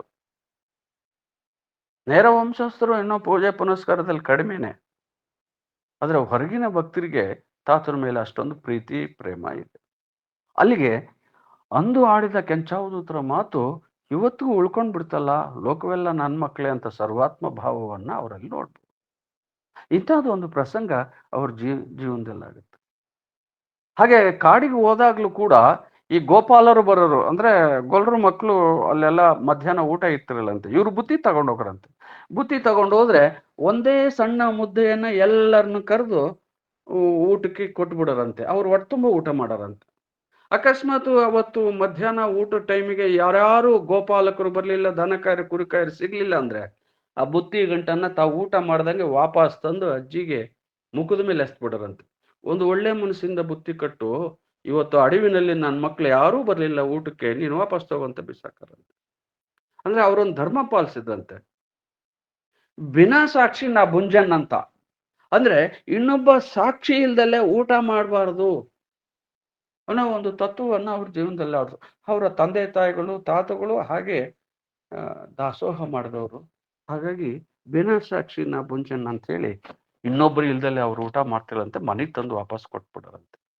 ಇವು ಅವರ ಬದುಕಿನಲ್ಲಿ, ಅವರ ನಡತೆಯಲ್ಲಿ ಏನು ನಮಗೆ ಶಾಸ್ತ್ರಗಳು ಹೇಳ್ತವೆ. ಅವರು ಶಾಸ್ತ್ರ ಓದಿಲ್ದಿರ್ಬೋದು, ಬಟ್ ವೇದಾಂತ ಶಾಸ್ತ್ರಗಳು ಏನು ಹೇಳ್ತವೆ ಅವನ್ನ ಜೀವನದಲ್ಲಿ ಹಾಗೆ ಅಳವಡಿಸ್ಕೊಂಡಿದ್ರು. ಅನೇಕ ಸಂದೇಶಗಳು ಅವರ ಬದುಕಿನ ನಡತೆಯಿಂದಲೇ ನಾವು ಗುರ್ತಿಸ್ಕೊಳ್ಬಹುದು ಕೆಂಚಾವಧೂತರು ಯಾವ ಮಟ್ಟಿನ ಶಿಷ್ಯರಾಗಿದ್ರು, ಹೇಗಿದ್ರು ಅಂತ. ಇನ್ನೂ ಅವ್ರಿಗೆ ದೂರ ಬಂದ್ಮೇಲೆ ಶಿವಮೊಗ್ಗ ಕೋರ್ಟಿಗೆ ಹೋಗುತ್ತೆ. ಆ ಶಿವಮೊಗ್ಗ ಕೋರ್ಟಲ್ಲಿ ಜಡ್ಜ್ ಮುಂದೆ ಜ್ಞಾನದರ್ಜಿಗಳು ಅಂತ ಬರೀತಾರೆ. ಬಹಳ ಕುತೂಹಲಕಾರಿಯಾದ ಜ್ಞಾನದರ್ಜಿಗಳು. ಅವು 4 ಪ್ರಸಂಗಗಳಿದಾವೆ. ಅಂಥ ಒಂದು ಜ್ಞಾನದರ್ಜಿಯನ್ನ ಇವ್ರು ಹೇಳ್ದಂಗೆ ಯಾರೋ ಬರ್ದರೆ ಕೋರ್ಟಿಗೆ ಕೊಟ್ಟಿದ್ದಾರೆ. ಆ ಜ್ಞಾನದರ್ಜಿಗೆ ನನಗೆ ವೈಯಕ್ತಿಕವಾಗಿ ಹೇಳಿದ್ರೆ ಇದುವರೆಗೆ ಭಾವಾರ್ಥವನ್ನ ಯಾರೂ ಬಿಡಿಸಿ ಹೇಳಿಲ್ಲ. ಅದು ಏನು ಕುತೂಹಲಕಾರಿ ಜ್ಞಾನದರ್ಜಿನೋ, ಅದು ಏನು ಜಡ್ಜಿಗೆ ವಿಷಯ ತಿಳಿತೋ, ಒಟ್ಟುಗಡೆ ಇವ್ರನ್ನ ಬಿಡುಗಡೆ ಮಾಡಿ ಮುಕ್ತನ್ ಮಾಡಿ ಕೋರ್ಟಿಂದ ಕಳಿಸ್ಕೊಟ್ಬಿಡ್ತಾರೆ. ಅಂಥ ಜ್ಞಾನದರ್ಜಿಗಳು ಕೆಂಚಾವಧೂತರವು 4 ಇದಾವೆ. ಇನ್ನು ಕಟ್ಟ ಕಡೆಗೆ ಬಂದ್ರೆ ರುದ್ರಸ್ವಾಮಿ ಕಡೆಯಿಂದ ಹಂಪೆಯಿಂದ ಒಂದು ಪತ್ರ ಬರುತ್ತೆ. ರುದ್ರಸ್ವಾಮಿಯವರು ನನಗೆ ದೇಹ ಅಂತ್ಯ ಕಾಲ ಬಂದಿದೆ, ನೀನ್ ಬಂದ್ಬಿಡಪ್ಪ ಅಂತ ಹೇಳಿ ಒಂದು ಪತ್ರ. ಆ ಪತ್ರ ಈಗಲೂ ಕೆಂಚಾವಧೂತರ ಮನೆಯಲ್ಲಿದೆ. 2 ಪತ್ರಗಳಿದಾವೆ ಹಂಪೆಯಿಂದ ಬಂದಂತವು. ಅದಲ್ದಲೆ ಈ ಅಕ್ಕಪಕ್ಕದ ಹಳ್ಳಿಯವರು ಬರಂಪುರದ ಕಮ್ಮಾರ ಹರಿಸೂರಪ್ಪ ಅಂತ ಹೇಳಿ ಒಬ್ಬ ಕಮ್ಮಾರನಿಟ್ಟಿದ್ದಂತೆ. ಆ ಕಮ್ಮಾರನಿಗೆ ಕೊಳಲಲ್ಲಿ ಏನೋ ಸ್ವಲ್ಪ ಅದು ಇದು ಕೀಟ್ಲೆ ಮಾಡೋರು ಅಂತ ಹೇಳಿ ಒಂದು ಬರ್ಕೊಂಡಿರ್ತಾರೆ. ಸ್ವಾಮಿ ನೀವಿದಿರಿ ಗುರುಗಳಾಗಿ, ಈ ನಮ್ಮ ಕಮ್ಮಾರ ಹುಡುಗನಿಗೆ ಬಹಳ ಕೀಟ್ಲೆ ಕೊಡ್ತಾರಂತೆ, ಸ್ವಲ್ಪ ಅವ್ರನ್ನ ರಕ್ಷಣೆ ಕೊಡ್ರಿ ಅಂತ ಬರ್ಕೊಂಡಿರೋ ಪತ್ರ ಮನೆಯಾಗಿದೆ. ಹಾಗೆ ಮುರುಘೇಸ್ವಾಮಿಯವರು ಇವರಿಗೆ ಅವಧೂತ ಅಂತ ಬಿರುದು ಕೊಟ್ಟಿರೋದು, ನಾಕಿಕೆರೆಗೆ ಅವರು ಕೂಡ ತಪಾಸಣೆ ಮಾಡಿ ಇವರ ನಡತೆ, ಇವರ ನುಡಿಯನ್ನ ಗಮನಿಸಿ, ಈತ ನೋಡಿದ್ರೆ ಒಬ್ಬ ಆಶ್ರಮವನ್ನೇ 4 ಆಶ್ರಮಗಳನ್ನ ಮೀರಿದಂಗೆ ಕಾಣ್ತಾನೆ, ಅವಧೂತ ಅಂತ ಹೇಳಿ ಬಿರುದನ್ನು ಕೊಟ್ಟವರು ಚಿತ್ರದುರ್ಗದ ಜಗದ್ಗುರುಗಳು ಮುರುಘೇಸ್ವಾಮಿಯವರು. ಅವ್ರ ಪತ್ರ ಒಂದು ಮನೆಯಾಗಿದೆ. ಇನ್ನು ಹಂಪೆಯಿಂದ ಬಂದಂತ ಪತ್ರ ಹೇಳೋದಾದ್ರೆ, ರುದ್ರಮುನಿ ಸ್ವಾಮಿಗಳು ನಾನು ಕಾಲವಾಗ್ತೀನಿ ಅಂತ ಮುಂಚೆ ತಿಳಿದಿರುತ್ತೆ, ಇಂಥದೇ ದಿವಸ ಇಂಥ ಹೋಗ್ತೀನಿ ನೀನು ಬಾ ಅಂತ ಹೇಳಿ ಪತ್ರ ಬರೆದಿದ್ರು. ಆ ಪತ್ರ ಇದೆ, ಆದ್ರೆ ಇವ್ರು ಅವತ್ತು ಹೋಗಕ್ಕಾಗಿಲ್ಲ. ಅಂದ್ರೆ ಕೈಲಾಸ ಸಮಾರಾಧನೆಗೆ ಇವ್ರು ಹೋಗ್ತಾರೆ. ಕೈಲಾಸ ಸಮಾರಾಧನೆಗೆ ಕಾಳ್ಗಟ್ಟಕ್ಕೆ ಹೋದ್ರೆ ಅಲ್ಲಿ ಅವರ ಶಿಷ್ಯರು 100 ಜನ ಇದ್ರಲ್ಲ, ಅವರವರಲ್ಲೇ ಜಗಳ. ಗುರುವಿನ ಆಸ್ತಿಯನ್ನ ನಾನ್ ಪಡ್ಕೋಬೇಕು ಅಂತ ಜಗಳ ಆಗ್ತಾ ಇರುತ್ತೆ. ಆ ಸಂದರ್ಭದಲ್ಲಿ ದುರ್ಗಮ್ಮಜ್ಜಿ, ನಿಂಗಮ್ಮಜ್ಜಿ ಅಂತ ಇಬ್ರು ಹೆಣ್ಮಕ್ಳು ಕಾಳ್ಗಟ್ಟದಾಗಿದ್ರು. ಅವ್ರು ಎದ್ದು ಹೇಳಿದ್ರು, ಸ್ವಾಮಿಯರು ಜೀವಂತವಿದ್ದಾಗ ಹಿಂಗ್ ಹೇಳೋಗಿದ್ದಾರೆ. ಏನಂತ, ನನ್ನ ಸಮಾಧಿ ಏನ್ ಮಾಡಿರ್ತಾರೆ ಆ ಸಮಾಧಿ ಮೇಲೆ ಒಂದು ಹಿಡಿ ಜೋಳವನ್ನ ಹಾಕಬೇಕು. ಜೋಳವನ್ನ ಹಾಕಿದಾಗ ಯಾರ ಕೈಯಿಂದ ಅವು ಹರಳು ಪೇರ್ಲಾಗ್ತಾವೋ ಅವರಿಗೆ ನನ್ನ ಸಮಸ್ತ ಆಸ್ತಿ, ಗಂಟೇನಿದೆ, ಬಂಗಾರ ಏನಿದೆ, ಜಮೀನ್ ಏನಿದೆ, ಅಥವಾ ಇನ್ನೊಂದಿದೆ ಮತ್ತೊಂದಿದೆ, ಅದು ಅವನಿಗೆ ಸೇರ್ತಕ್ಕದ್ದು ಅಂತ ಒಂದು ಟರಾವ್ ಮಾಡಿ ಹೇಳಿ ಹೋಗಿದ್ರಂತ ಅವರು. ಹಾಗಾಗಿ ಒಂದು ಪಲ್ಲಚ್ಚೀಲ ಜೋಳ ತರಿಸ್ತಾರೆ. 106 ಜನ ಶಿಷ್ಯರು ಆ ಜೋಳದ ಹರಳನ್ನ ರುದ್ರಾವಧೂತರ ಸಮಾಧಿ ಮೇಲೆ ಕಾಳ್ಗಟ್ಟದಲ್ಲಿ ಬಿಡ್ತಾ ಇರ್ತಾರೆ ಹಂಪೆನಲ್ಲಿ. ಈ ಸಮಾಧಿಯಲ್ಲಿ ಬಿಡುವಾಗ ಇಡೀ ಚೀಲ ಜೋಳ ಖಾಲಿ ಆದ್ರೂ ಯಾರಿಂದಲೂ ಹರಳಾಗೋದಿಲ್ಲ. ಕೆಲವು ಜನ ಎದ್ಬಿಡ್ತಾರೆ, ಹರಳಾಗಲ್ಲಪ್ಪ, ಇದು ಸುಳ್ಳು, ಇದು ಯಾಕೆ ಹಿಂಗ್ ಮಾಡ್ತಾ ಇದ್ದೀರಾ ಅಂತ ಅಂದಾಗ ಇನ್ನು ಒಬ್ರು ಉಳಿದರೆ, ಅಗೋ ಅಲ್ಲಿ ಕೂತಿದಾರೆ ನೋಡಿ ಅವರ ಯಜಮಾನರು ಕರಿ ಅಂತ ಅವರು ಒಂದು ಕೋಲು ಇಟ್ಕೊಂಡು ತಲೆ ತೆಗ್ಸ್ಕೊಂಡು ನೆಲ ನೋಡ್ಕೊಂತ ಕೂತಿದ್ರಂತೆ. ಅಜ್ಜ ಬಾಯಿಲಿ ಇಲ್ಲಿ ಜೋಳದ ಹರಳು ಎಲ್ಲ ಹಾಕಿದ್ದಾರೆ, ನೀನು ಒಂದು ಇಡೀ ಹಾಕು ಅಂದಾಗ ಸ್ವಾಮಿಯರು ಬರ್ತಾರೆ, ಕೈ ಕಾಲು ತೊಳ್ಕೊಂಡು 3 ಸುತ್ತು ಪ್ರದಕ್ಷಿಣೆ ಹಾಕಿ ಊದುಗಡ್ಡಿ ಬೆಳಗಿ ಆವಾಗ ಅಲ್ಲಿ ಇದ್ದಂತ ಜೋಳವನ್ನ ತೆಗೆದುಕೊಂಡು ಸಮಾಧಿ ಮೇಲೆ ಹಿಂಗ್ ಬಿಡ್ತಾರೆ. ಆ ಬಿಟ್ಟ ತಕ್ಷಣ ಇಡೀ ಪಲ್ಲ ಚೀಲನೆ ಜೋಳದ ಹರಳಾಗಿ ಬೆಳ್ಳಿಗೆ ಮಲ್ಲಿಗೆ ಹೂವಿನಂಗೆ ಸಮಾಧಿ ಕಂಡುಬರುತ್ತೆ. ಜೋಳದ ಹರಳಾಗ್ಬಿಟ್ಟು ಅಂತ ಹೇಳಿ ಈ ಜೋಳದ ಹರಳಿನ ಮಹಿಮೆ, ಓಹೋ ರುದ್ರಾವಧೂತರ ಒಲಿಮೆ ಪ್ರೀತಿ ಕೆಂಚಪ್ಪನ ಮೇಲೆ ಇದೆ, ಹಾಗಾಗಿ ಅವನಿಗೆ ಈ ಸಮಸ್ತ ವಸ್ತುಗಳನ್ನ ಕೊಡಬೇಕು ಅಂತ ಹೇಳಿ ಗುರುಗಳು ವಸ್ತುಗಳನ್ನ ಕೊಟ್ಟು ಕೊಳಾಳಿ ಕಳಿಸ್ತಾರೆ. ಅಲ್ಲಿಂದ ತಂದ ರುದ್ರಾಕ್ಷಿ ಸರಗಳು, ತಂಬೂರಿಗಳು, ಸುಮಾರು 8 ತಾಳಗರಿ ಓಲೆ ಪತ್ರಗಳು, ಪುರಾಣ ಪುಸ್ತಕಗಳು, ಇವೆಲ್ಲವೂ ಹಂಪೆಯಿಂದ ತಂದವು. ಅವನ್ನ ಈಗಲೂ ಕೂಡ ಒಂದು ಶ್ರಾವಣ ಕಾಲದಲ್ಲಿ, ಹಂಪುಣ್ಣಿಮೆ ಕಾಲದಲ್ಲಿ ಜನರ ವೀಕ್ಷಣೆಗೋಸ್ಕರ ಅವ್ರ ಮನೆಯಲ್ಲಿ ಇರ್ತಾರೆ. ಇಷ್ಟೆಲ್ಲ ಹೇಳಿದ ಮೇಲೆ ಇನ್ನು ಅಂತಿಮ ದಿನದಲ್ಲಿ ಹೇಗಿತ್ತು ಅಂತ ಹೇಳಿ 2 ನಿಮಿಷದಲ್ಲಿ ಹೇಳಿ ಮುಗಿಸ್ತೀನಿ. ಅಂತಿಮ ದಿನದಲ್ಲಿ ಅವರ ಅನಾರೋಗ್ಯ ಪೀಡಿತರಾಗಿರ್ತಾರೆ. ಅಂತಿಮ ದಿನ ಬಂದಾಗ ಅವರು ನನ್ನನ್ನ ಎಲ್ಲರನ್ನೂ ಸಮಾಧಿ ಸ್ಮಶಾನದಲ್ಲಿ ಹಾಕೋ ಜಾಗದಲ್ಲಿ ಹಾಕಬೇಡ್ರಿ, ನನ್ನನ್ನು ಪ್ರತ್ಯೇಕವಾದ ಜಾಗದಲ್ಲಿ ಸಮಾಧಿ ಮಾಡ್ರಿ ಅಂತ ಒಂದು ಮಾತು ಹೇಳಿರ್ತಾರೆ ತನ್ನ ಭಕ್ತರಿಗೆ. ತನ್ನ ಭಕ್ತರು ಬಹಳ ಇಷ್ಟಪಡೋರು ಅಂತಂದ್ರೆ ಒಬ್ರು ಎರಳಿ ಚಿನ್ಗಿರಿಯಪ್ಪ ಅಂತ, ತೇಕ್ಲವಟ್ಟಿ ಕರೆ ಹನುಮಜ್ಜ ಅಂತ, ಇನ್ನೊಬ್ರು ಚನ್ಮಲ್ಲಜ್ಜ ಅಂತ ಹೇಳಿ, ಹೀಗೆ ಒಂದು 4-5 ಜನ ಅತಿ ಆಪ್ತರಿರ್ತಾರೆ. ಅವ್ರು ಸೇವೆ ಮಾಡ್ಕೊಂಡು ಅವ್ರಿಗೆ ಹೇಳ್ತಾರೆ, ನನ್ನನ್ನ ಒಂದು ಪ್ರತ್ಯೇಕ ಸ್ಥಳದಲ್ಲಿ ಸಮಾಧಿ ಮಾಡಿ ಅಂತ. ಅದು ಯಾಕೆ ಅಂತ ಗೊತ್ತಾಗಿಲ್ಲ. ಅದಾದ್ಮೇಲೆ ಅವರ ಆ ರಾತ್ರಿ ಇನ್ನೇನು ದೇಹ ಅಂತ್ಯ ಆಗತ್ತೆ, ಉಸಿರು ಚೆಲ್ತಾರೆ ಅನ್ನುವಾಗ ಹುಚ್ಚಜ್ಜಿ ತನ್ನ ಧರ್ಮಪತ್ನಿ ಬಂದು ಬಾಗ್ಲಲ್ಲಿ ನಿಂತ್ಕೊಂಡು, ನೋಡಪ್ಪ, ಈ ಪುರಾಣ ಪುಸ್ತಕ ಎಲ್ಲ ಇದೆ, ನನಗೆ ಇದನ್ನೇನು ಮಾಡಬೇಕು ಗೊತ್ತಿಲ್ಲ. ನಿಮ್ಮ ಸ್ವಾಮಿಯರು ನನಗೇನು ತಿಳಿಸ್ಕೊಟ್ಟಿಲ್ಲ. ನನಗಿನ್ನ ಸಣ್ಣ ಮಕ್ಕಳು ಎಲ್ಲ 8-10 ವರ್ಷ 15 ವರ್ಷದ ಮಕ್ಕಳು. ಇವ್ರು ಇದಷ್ಟು ನಿಭಾಯಿಸೋದೆಂಗೆ? ಅವ್ರ ಗುರುಬೋಧನೋ ಅವ್ರ ಶಾಸ್ತ್ರನೋ ಅದೇನೇನು ನಮ್ಗೆ ಹೇಳೇ ಕೊಡ್ಲಿಲ್ಲಲ್ಲ, ಇದನ್ನೆಲ್ಲ ಏನ್ ಮಾಡ್ಬೇಕು ಅಲ್ಲಿಟ್ಕೊಂಡು ಅಂತ ಹುಚ್ಚಜ್ಜಿ ಒಂದು ಪ್ರಶ್ನೆ ಕೇಳುತ್ತೆ. ಆಗ ಅಲ್ಲಿದ್ದ ಭಕ್ತರು, ಸ್ವಾಮ್ಯಾರೇ, ನಿಮ್ಮ ಧರ್ಮಪತ್ನಿ ಹಿಂಗ್ ಕೇಳ್ತಾ ಇದೆ, ಇದನ್ನ ಹೆಂಗ್ ಮಾಡ್ಬೇಕು ಅಂತ ಅವ್ರು ಕೇಳಿದಾಗ, ಅವಳಿಗೆ ಯಾಕೆ ಬೇಕೋ ಇದ್ರ ಹುಚ್ಚು, ನಾನು ಇದ್ರ ಬಗ್ಗೆ ಏನ್ ಹೇಳು ಅನ್ನಾಗ ಒಂದು ಅಂಡರ್ಲೈನ್ ಮಾಡುವ ಒಂದು ಶಬ್ದ ವಾಕ್ಯವನ್ನ ಮಾಡ್ತಾರೆ ಅವ್ರು. ನೋಡಯ್ಯ, ಆ ಪುರಾಣ ಪುಸ್ತಕದ ಗಂಟೇನಿದೆ ಅದೆಲ್ಲ ಅಮ್ಮಯ್ಯಂದು. ಅಮ್ಮಯ್ಯಂದು ಅಂತಂದ್ರೆ ದೇವಿದು. ಪುರಾಣ ಪುಸ್ತಕದ ಗಂಟೆಲ್ಲ ಅಮ್ಮಯ್ಯಂದು. ಈ ಯಂತ್ರ ಮಂತ್ರ ಇನ್ನೇನೇನಿದೆ ಅದೆಲ್ಲ ಗುರು ಕೊಟ್ಟಿದ್ದು. ಇವನೇನ್ ತಂದನು, ಬರುವಾಗ ಇವನೇನು ತರ್ಲಿಲ್ಲ, ಹೋಗುವಾಗ ಇವನೇನು ತಂದಿಲ್ಲ, ಹಾಗಾಗಿ ನಂದೇನೂ ಇಲ್ಲಪ್ಪ, ಎಲ್ಲ ಮಹಾರುದ್ರನ ಕರುಣೆ ಹೆಂಗಾಯ್ತೋ ಅವನ ಕೃಪಾ ಕಟಾಕ್ಷ ಇದ್ದಂಗೆ ಅದು ನಡೆದೋಗುತ್ತೆ. ಅವಳಿಗೆ ಯಾತಕ್ಕಪ್ಪ ಸಂಕಟ? ಬೇಕಾದ್ರೆ ಒಂದು ಮಾತು ಹೇಳ್ತೀನಿ, ಅವಳು ಅವಳ ಮಕ್ಕಳನ್ನ ಗಂಟು ಹಾಕೊಂಡು ಒಂದು ಹಾಳುಭಾವಗೆ ಬೀಳಿ ಬಿಡು. ಅಂಥ ನಿರ್ಮೋಹತ್ವವನ್ನ, ಸತ್ಸಂಗತ್ವೇ ನಿಸ್ಸಂಗತ್ವಂ, ನಿಸ್ಸಂಗತ್ವೇ ನಿರ್ಮೋಹತ್ವಂ, ನಿರ್ಮೋಹತ್ವೇ ನಿರ್ಲಿಪ್ತತ್ವಂ. ಹಾಗೆ ನಿರಾಭಾರಿ ನಿರಾಳ ಗುರುಗಳಾಗಿ ನಡ್ಕೊಂಡವರು. ತನ್ನ ಮಕ್ಕಳ ಬಗ್ಗೆಯೂ ಕೂಡ ಮೋಹ ತೋರಿಸ್ಲಿಲ್ಲ, ಹೆಂಡತಿ ಎಂಬ ಮೋಹನೇ ತೋರಿಸ್ಲಿಲ್ಲ. ಒಂದು ರೀತಿ ಕೆಸರಿನಲ್ಲಿ ಈ ಕಮಲದ ಹೂವು ಹೇಗಿರುತ್ತೆ, ಬೂದಿಯೊಳಗೆ ಬಿದ್ದಂತ ಗಜಗ ಹೇಗೆ ಇರುತ್ತೆ, ಆ ಕುಂಬಾರ ಹುಳ ಹೇಗಿರುತ್ತೋ ಹಾಗೆ ಹಂಟಿಯೂ ಹಂಟದಂತೆ ಜೀವನ ನಡೆಸಿದ್ರು ಕೆಂಚಾವಧೂತರು. ಅದಾದ್ಮೇಲೆ ಒಂದು ಸೋಮವಾರ ಅವರು ದೇಹತ್ಯಾಗ ಮಾಡ್ತಾರೆ. ಅವರ ನೆಂಟರು ಇಷ್ಟರು ಅವರೆಲ್ಲ ಬಂದು ಈಗಿನ ಸಮಾಧಿ ಆಗಿರೋ ಸ್ಥಳ ಏನಿದೆ ಆ ಸಮಾಧಿ ಸ್ಥಳದಲ್ಲಿ ಅವರು ಆ ಜಾಗದಲ್ಲಿ ಅವ್ರನ್ನ ಸಮಾಧಿ ಮಾಡ್ತಾರೆ. ಹೀಗೆ ನಡೀತು. ಅದಾದ್ಮೇಲೆ ಎಷ್ಟೋ ವರ್ಷಕ್ಕೆ ಯಾರೋ ಒಬ್ರು ಒಂದು ಕಲ್ಲಿನ ಮಂಟಪವನ್ನ, ಕಲ್ಲು ಬಂಡೆಯ ಮಂಟಪವನ್ನ ಕಟ್ಟಿಸಿದ್ರು. ಆಮೇಲೆ ಬೇರೆ ಬೇರೆ ಜೀರ್ಣೋದ್ಧಾರ ಕೆಲಸಗಳು, ಅಭಿವೃದ್ಧಿ ಕೆಲಸಗಳು ಆದವು. ನನಗೆ ಕೊಟ್ಟಂತ 1 ಗಂಟೆಯನ್ನ ನಾನು ಮೀರಿದ್ದೀನಿ ಅಂತ ಕಾಣಿಸುತ್ತೆ. ತಮಗೆಲ್ಲ ಏನಾದರೂ ಪ್ರಶ್ನೆಗಳಿದ್ವೇನೋ, ಏನಾದರೂ ಮಾತಾಡೋದಿತ್ತೇನೋ? ನನಗೆ ಈ ಸಮಯ ಕೊಟ್ಟಂಥವರಿಗೆ, ನಿರೂಪಕರಿಗೆ, ಸತ್ಸಂಗದ ವೇದಿಕೆಯಲ್ಲಿ ಸೇರಿರ್ತಕ್ಕಂಥ ಎಲ್ಲ ಶ್ರವಣಿಕರಿಗೆ ನನ್ನ ಅನಂತ ಅನಂತ ಧನ್ಯವಾದಗಳನ್ನು ಹೇಳ್ತಾ, ನಾನು ತಿಳಿದ ಮಟ್ಟಿಗೆ ಕೆಂಚಾವಧೂತರ ಪ್ರಸ್ತಾಪವನ್ನ ಈ 1 ಗಂಟೆಯಲ್ಲಿ ಎಷ್ಟು ಸಾಧ್ಯವೋ ಅಷ್ಟು ಮಾಡಿಟ್ಟಿದ್ದೀನಿ. ತಾವೇನಾದರೂ ಕೇಳದಿದ್ರೆ ಕೇಳ್ಬೋದು, ಅಥವಾ ಸಮಯ ಇದೆಯೋ ಇಲ್ಲೋ ನನಗೆ ಗೊತ್ತಿಲ್ಲ. ನಿಮ್ ಹಾಗಾದ್ರೆ ನಿಮ್ಗೇನಾದ್ರೂ ಇದ್ರೆ, ನನಗೆ ಗೊತ್ತಿದ್ರೆ ನಾನು ಉತ್ತರ ಕೊಡಬಲ್ಲೆ. ನಿಮ್ಗೇನಾದ್ರೂ ಕೆಂಚಾವಧೂತರ ಬಗ್ಗೆ ಪ್ರಶ್ನೆ ಕೇಳದಿದ್ರೆ.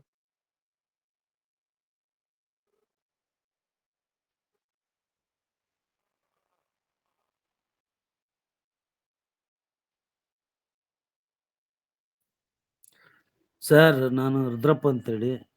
ಹಾ ಸರ್, ಹಾ ಸರ್. ತುಂಬಾ ಚೆನ್ನಾಗಿತ್ತು ಸರ್, ವಿಚಾರಗಳೆಲ್ಲ ಚೆನ್ನಾಗಿದ್ವು. ಈ ವಿಚಾರವಾಗಿ ಅವರು ರುದ್ರಾವೃತರು ತಂದಿದ್ರಲ್ಲ ಬುಕ್ಸ್ಗಳು ಗಂಟು, ಹಾ ಅದ್ರ ಬಗ್ಗೆ ಇನ್ನೂ ಹೆಚ್ಚಿನ ಮಾಹಿತಿ ಹಾ ಹಾ ಹಾ ಕೊಡೋದಾದ್ರೆ ಇನ್ನೊಂದು ಮೀಟಿಂಗ್ ನಲ್ಲಿ ಮಾಡ್ಬೋದನ್ನ ಅನ್ಕೊಂಡೆ ಸರ್. ಆಗ್ಬಹುದು. ವ್ಯವಸ್ಥಾಪಕರನ್ನ ಕೇಳೋಣ. ಅದು ನಮ್ಗೇನು ಗೊತ್ತಿಲ್ಲ. ವ್ಯವಸ್ಥಾಪಕರು ಹೆಂಗ್ ಹೇಳ್ತಾರೋ ಹಂಗ್ ಕೇಳೋಣ. ಅವ್ರು ಮುಂದೆ ಹೆಚ್ಚಿನ ಅವ್ರೇನೋ ಮಾಹಿತಿ ಕೊಡಿ. ಮುಂದೆ ಅವರು ಚಿದಾನಂದ ಅವಧೂತರ ಬಗ್ಗೆ ಒಂದು ವಿಚಾರ ಸರಣಿ ಇಟ್ಕೊಳ್ಬೇಕು ಅಂತ ಪ್ರಸ್ತಾಪ ಮಾಡಿದ್ದುಂಟು. ಆ ಚಿದಾನಂದ ಅವಧೂತರು ವಿಚಾರ ಬಂದಾಗ ರುದ್ರ ಅವಧೂತರು ಎಂಥವ್ರು ಅನ್ನೋದ್ರ ಬಗ್ಗೆನೂ ಬಂದ್ರು ಬರ್ಬೋದು.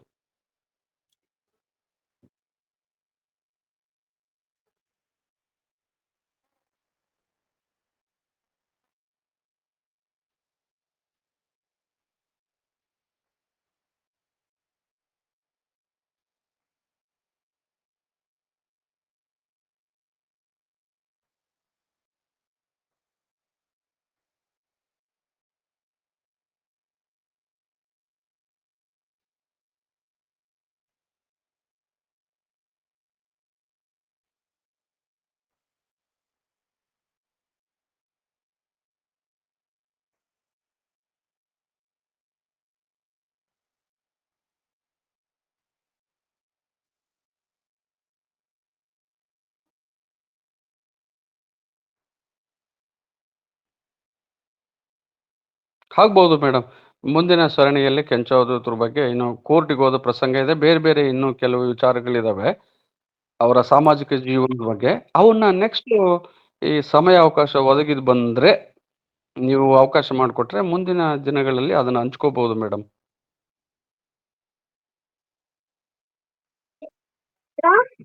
ಓಕೆ ಸರ್ ಸರ್, ಈಗ ನಮಸ್ತೆ. ಕೆಂಚಾವಧೂತರ ಬಗ್ಗೆ ಹೇಳಿದ್ರಲ್ಲ ಸರ್, ಹೇಳಿ.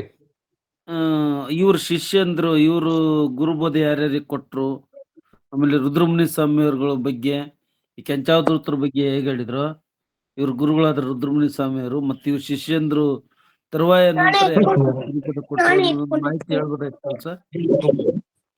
ಅದೇ ಈಗ ಕೊಟ್ಟಂತ 1 hour ಅವಧಿ ಮುಗ್ದಿದೆ. ಈಗ ವ್ಯವಸ್ಥಾಪಕರು ಹೇಳಿದ್ರಲ್ಲ ಮುಂದೆ ಒಂದು ಅವಧಿಯಲ್ಲಿ ಮಾಡ್ಕೊಡ್ತೀವಿ. ಆಗ ನೀವು ಇನ್ನು ನನಗೆ ಅಷ್ಟೇ ಅಲ್ಲ ಅವ್ರ ಬಗ್ಗೆ ತಿಳಿಸೋದು ಒಂದಾದ್ರೆ ಸಂಭಾಷಣೆ ನಡಿಬೇಕು, ಪ್ರಶ್ನೋತ್ತರ ಇರಬೇಕು. ಆಗ್ಲೇ ಅದು ದೃಢವಾಗೋದು ಅಂತ ನನ್ನ ಭಾವನೆಪ್ಪ. ಇನ್ನೊಂದು ಅವರಲ್ಲಿ ಮಾತಾಡೋದು.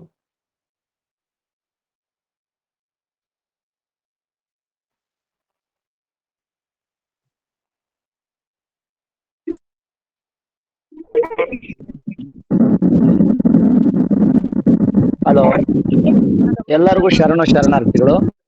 ಸರ್ ಕೆಂಚಪ್ಪ ಸರ್, ನಮಸ್ತೆ. ನಮಸ್ತೆ. ನಮಸ್ತೆ, ಹೇಳಿ ಸರ್. ನಾನ್ ಸರ್ ಹರ್ಷಮೇಶ. ಬಹಳ ಉತ್ತಮವಾಗಿ ಪ್ರವಚನ ಕೇಳ್ಪಟ್ವಿ ಸರ್. ಇದು ಇನ್ನೊಂದು ವಾರ ಇನ್ನೊಂದು ಹೆಚ್ಚಿನ ಮಾಹಿತಿಯನ್ನ ತಿಳಿಸಕ್ಕಾಗುತ್ತೆ ಸರ್ ವ್ಯವಸ್ಥಾಪಕರ ಕಡೆಯಿಂದ? ಅದೇ ಅವರು ಈಗ ಎಲ್ಲರೊಂದಿಗೆ ಹಂಚ್ಕೊಂಡ್ರಲ್ಲ, ಮುಂದಿನ ಹೌದು ಸರ್, ದಿನಗಳಲ್ಲಿ ನಾವು ಹ್ಮ್ ಮುಂದಿನ ದಿನಗಳಲ್ಲಿ ಆ ವ್ಯವಸ್ಥೆ ಮಾಡ್ತೀವಿ ಅಂತ ಅವರು ಅನುಮತಿ ಕೊಟ್ಟಿದ್ದಾರೆ.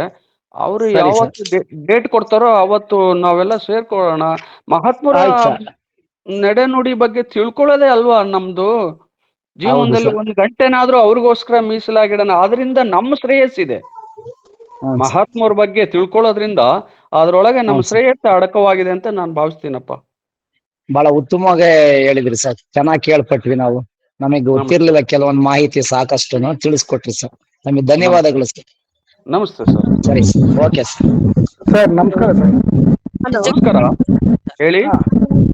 ಏನಿಲ್ಲ, ಈ ಚಿದಾನಂದ ಅವಧೂತರು ಬರೆದಿರ್ತಕ್ಕಂಥ ದೇವ ಮಹಾತ್ಮೆ ಒರಿಜಿನಲ್ ಅಲ್ಲಿ ಇದೆ ಅಂತ ನನಗೆ ಮಾಹಿತಿ ಇದೆ. ಅದು ಇದೆಯಾ ಅಲ್ಲಿ ಅಂತ? ಸರ್ ಅದು ತಾಳೆಗರಿ ಇದೆ. ಹಾ, ಆದ್ರೆ ಅವ್ರು ಬರ್ದಿದ್ದು ಇನ್ನೊಬ್ರು ಬರ್ದಿದ್ದು ಅದು 200-250 ವರ್ಷ ಹಳೇದಾಗಿರೋದ್ರಿಂದ ಅದ್ರ ಬಗ್ಗೆ ನಾವೇನು ಹೇಳಕ್ ಆಗ್ತಾ ಇಲ್ಲ. ನಾವು ಈಗಿನ ಕಾಲದರಲ್ವಾ, ಒಟ್ಟು ಹಳೆ ಗ್ರಂಥ. ನಾವು ತಿಂಗಳಿಗೊಂದ್ಸರಿ ಅದನ್ನ ಪೌರ್ಣಮಿ ದಿವಸ ಪಠಣ ಮಾಡ್ತೀವಿ, ಓದ್ತೀವಿ. ಆಮೇಲೆ ಜಾತ್ರೆ ಸಂದರ್ಭ 4 ಬರ್ತವೆ. ಒಂದು ಶ್ರಾವಣ 3ನೇ ವಾರ, ಹಂಪ ಹುಣ್ಣಿಮೆ, ಆಮೇಲೆ ದಸರಾದಲ್ಲಿ ಒಂದ್ಸರಿ, ಶಿವರಾತ್ರಿಗೆ. ಅದೇ ದೇವಿ ಮಹಾತ್ಮೆಯನ್ನ ನಾವು ಓದ್ತೀವಿ. ಭಕ್ತರು ಕೂಡ ಹುಣ್ಣಿಮೆಯ ದಿನ ಓದಿಸ್ತಾರೆ. ಬಟ್ ಅದೇ ಕಾಳ್ಘಟ್ಟದಿಂದ ಬಂದಿರೋದೇ ದೇವಿ ಮಹಾತ್ಮೆ, ಇಲ್ಲೇದೇನಲ್ಲ. ಅದು ಈಗ ಒಂದು 20-22 ವರ್ಷ ಕೆಳಗೆ ನಾನು RS ಅವರು ಅದರ ಬಗ್ಗೆ ಬಂದಿದ್ವಿ. ಸರಿ ಸರಿ, RS ಲೇಖಕರು ನಾನು ಬಂದಿದ್ದೆ. ಒಳ್ಳೇದು. ಆದ್ರೆ ಅವತ್ತು ನಮಗೆ ಅದು ಪುಸ್ತಕದ ಲಭ್ಯ ಆಗ್ಲಿಲ್ಲ. ಇಲ್ಲ ಸರ್, ಈಗ ಅದ್ರ ಬಗ್ಗೆ ಹೆಚ್ಚಿನ ಅಧ್ಯಯನ ಮಾಡ್ಬೇಕು ಅಂತ RS ಅವರು ಬಹಳ ಉತ್ಸುಕರಾಗಿದ್ರು.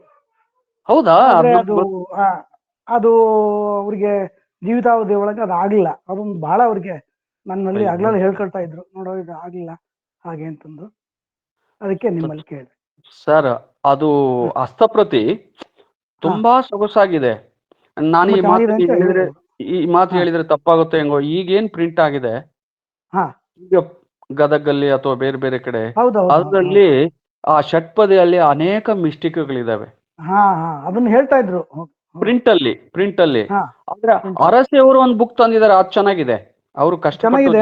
ಅದು ಅದನ್ನ ಅವರು ಇದನ್ನ ಅಧ್ಯಯನ ಮಾಡಿ ಅದನ್ನ ಬರಿಬೇಕು ಅಂತ ಬಹಳ ಇದ್ ಮಾಡಿದ್ರು. ಆಗಿನ ಸಮಯದಾಗ ಅದು ಯಾಕೋ ಕೂಡ್ಲಿಲ್ಲ.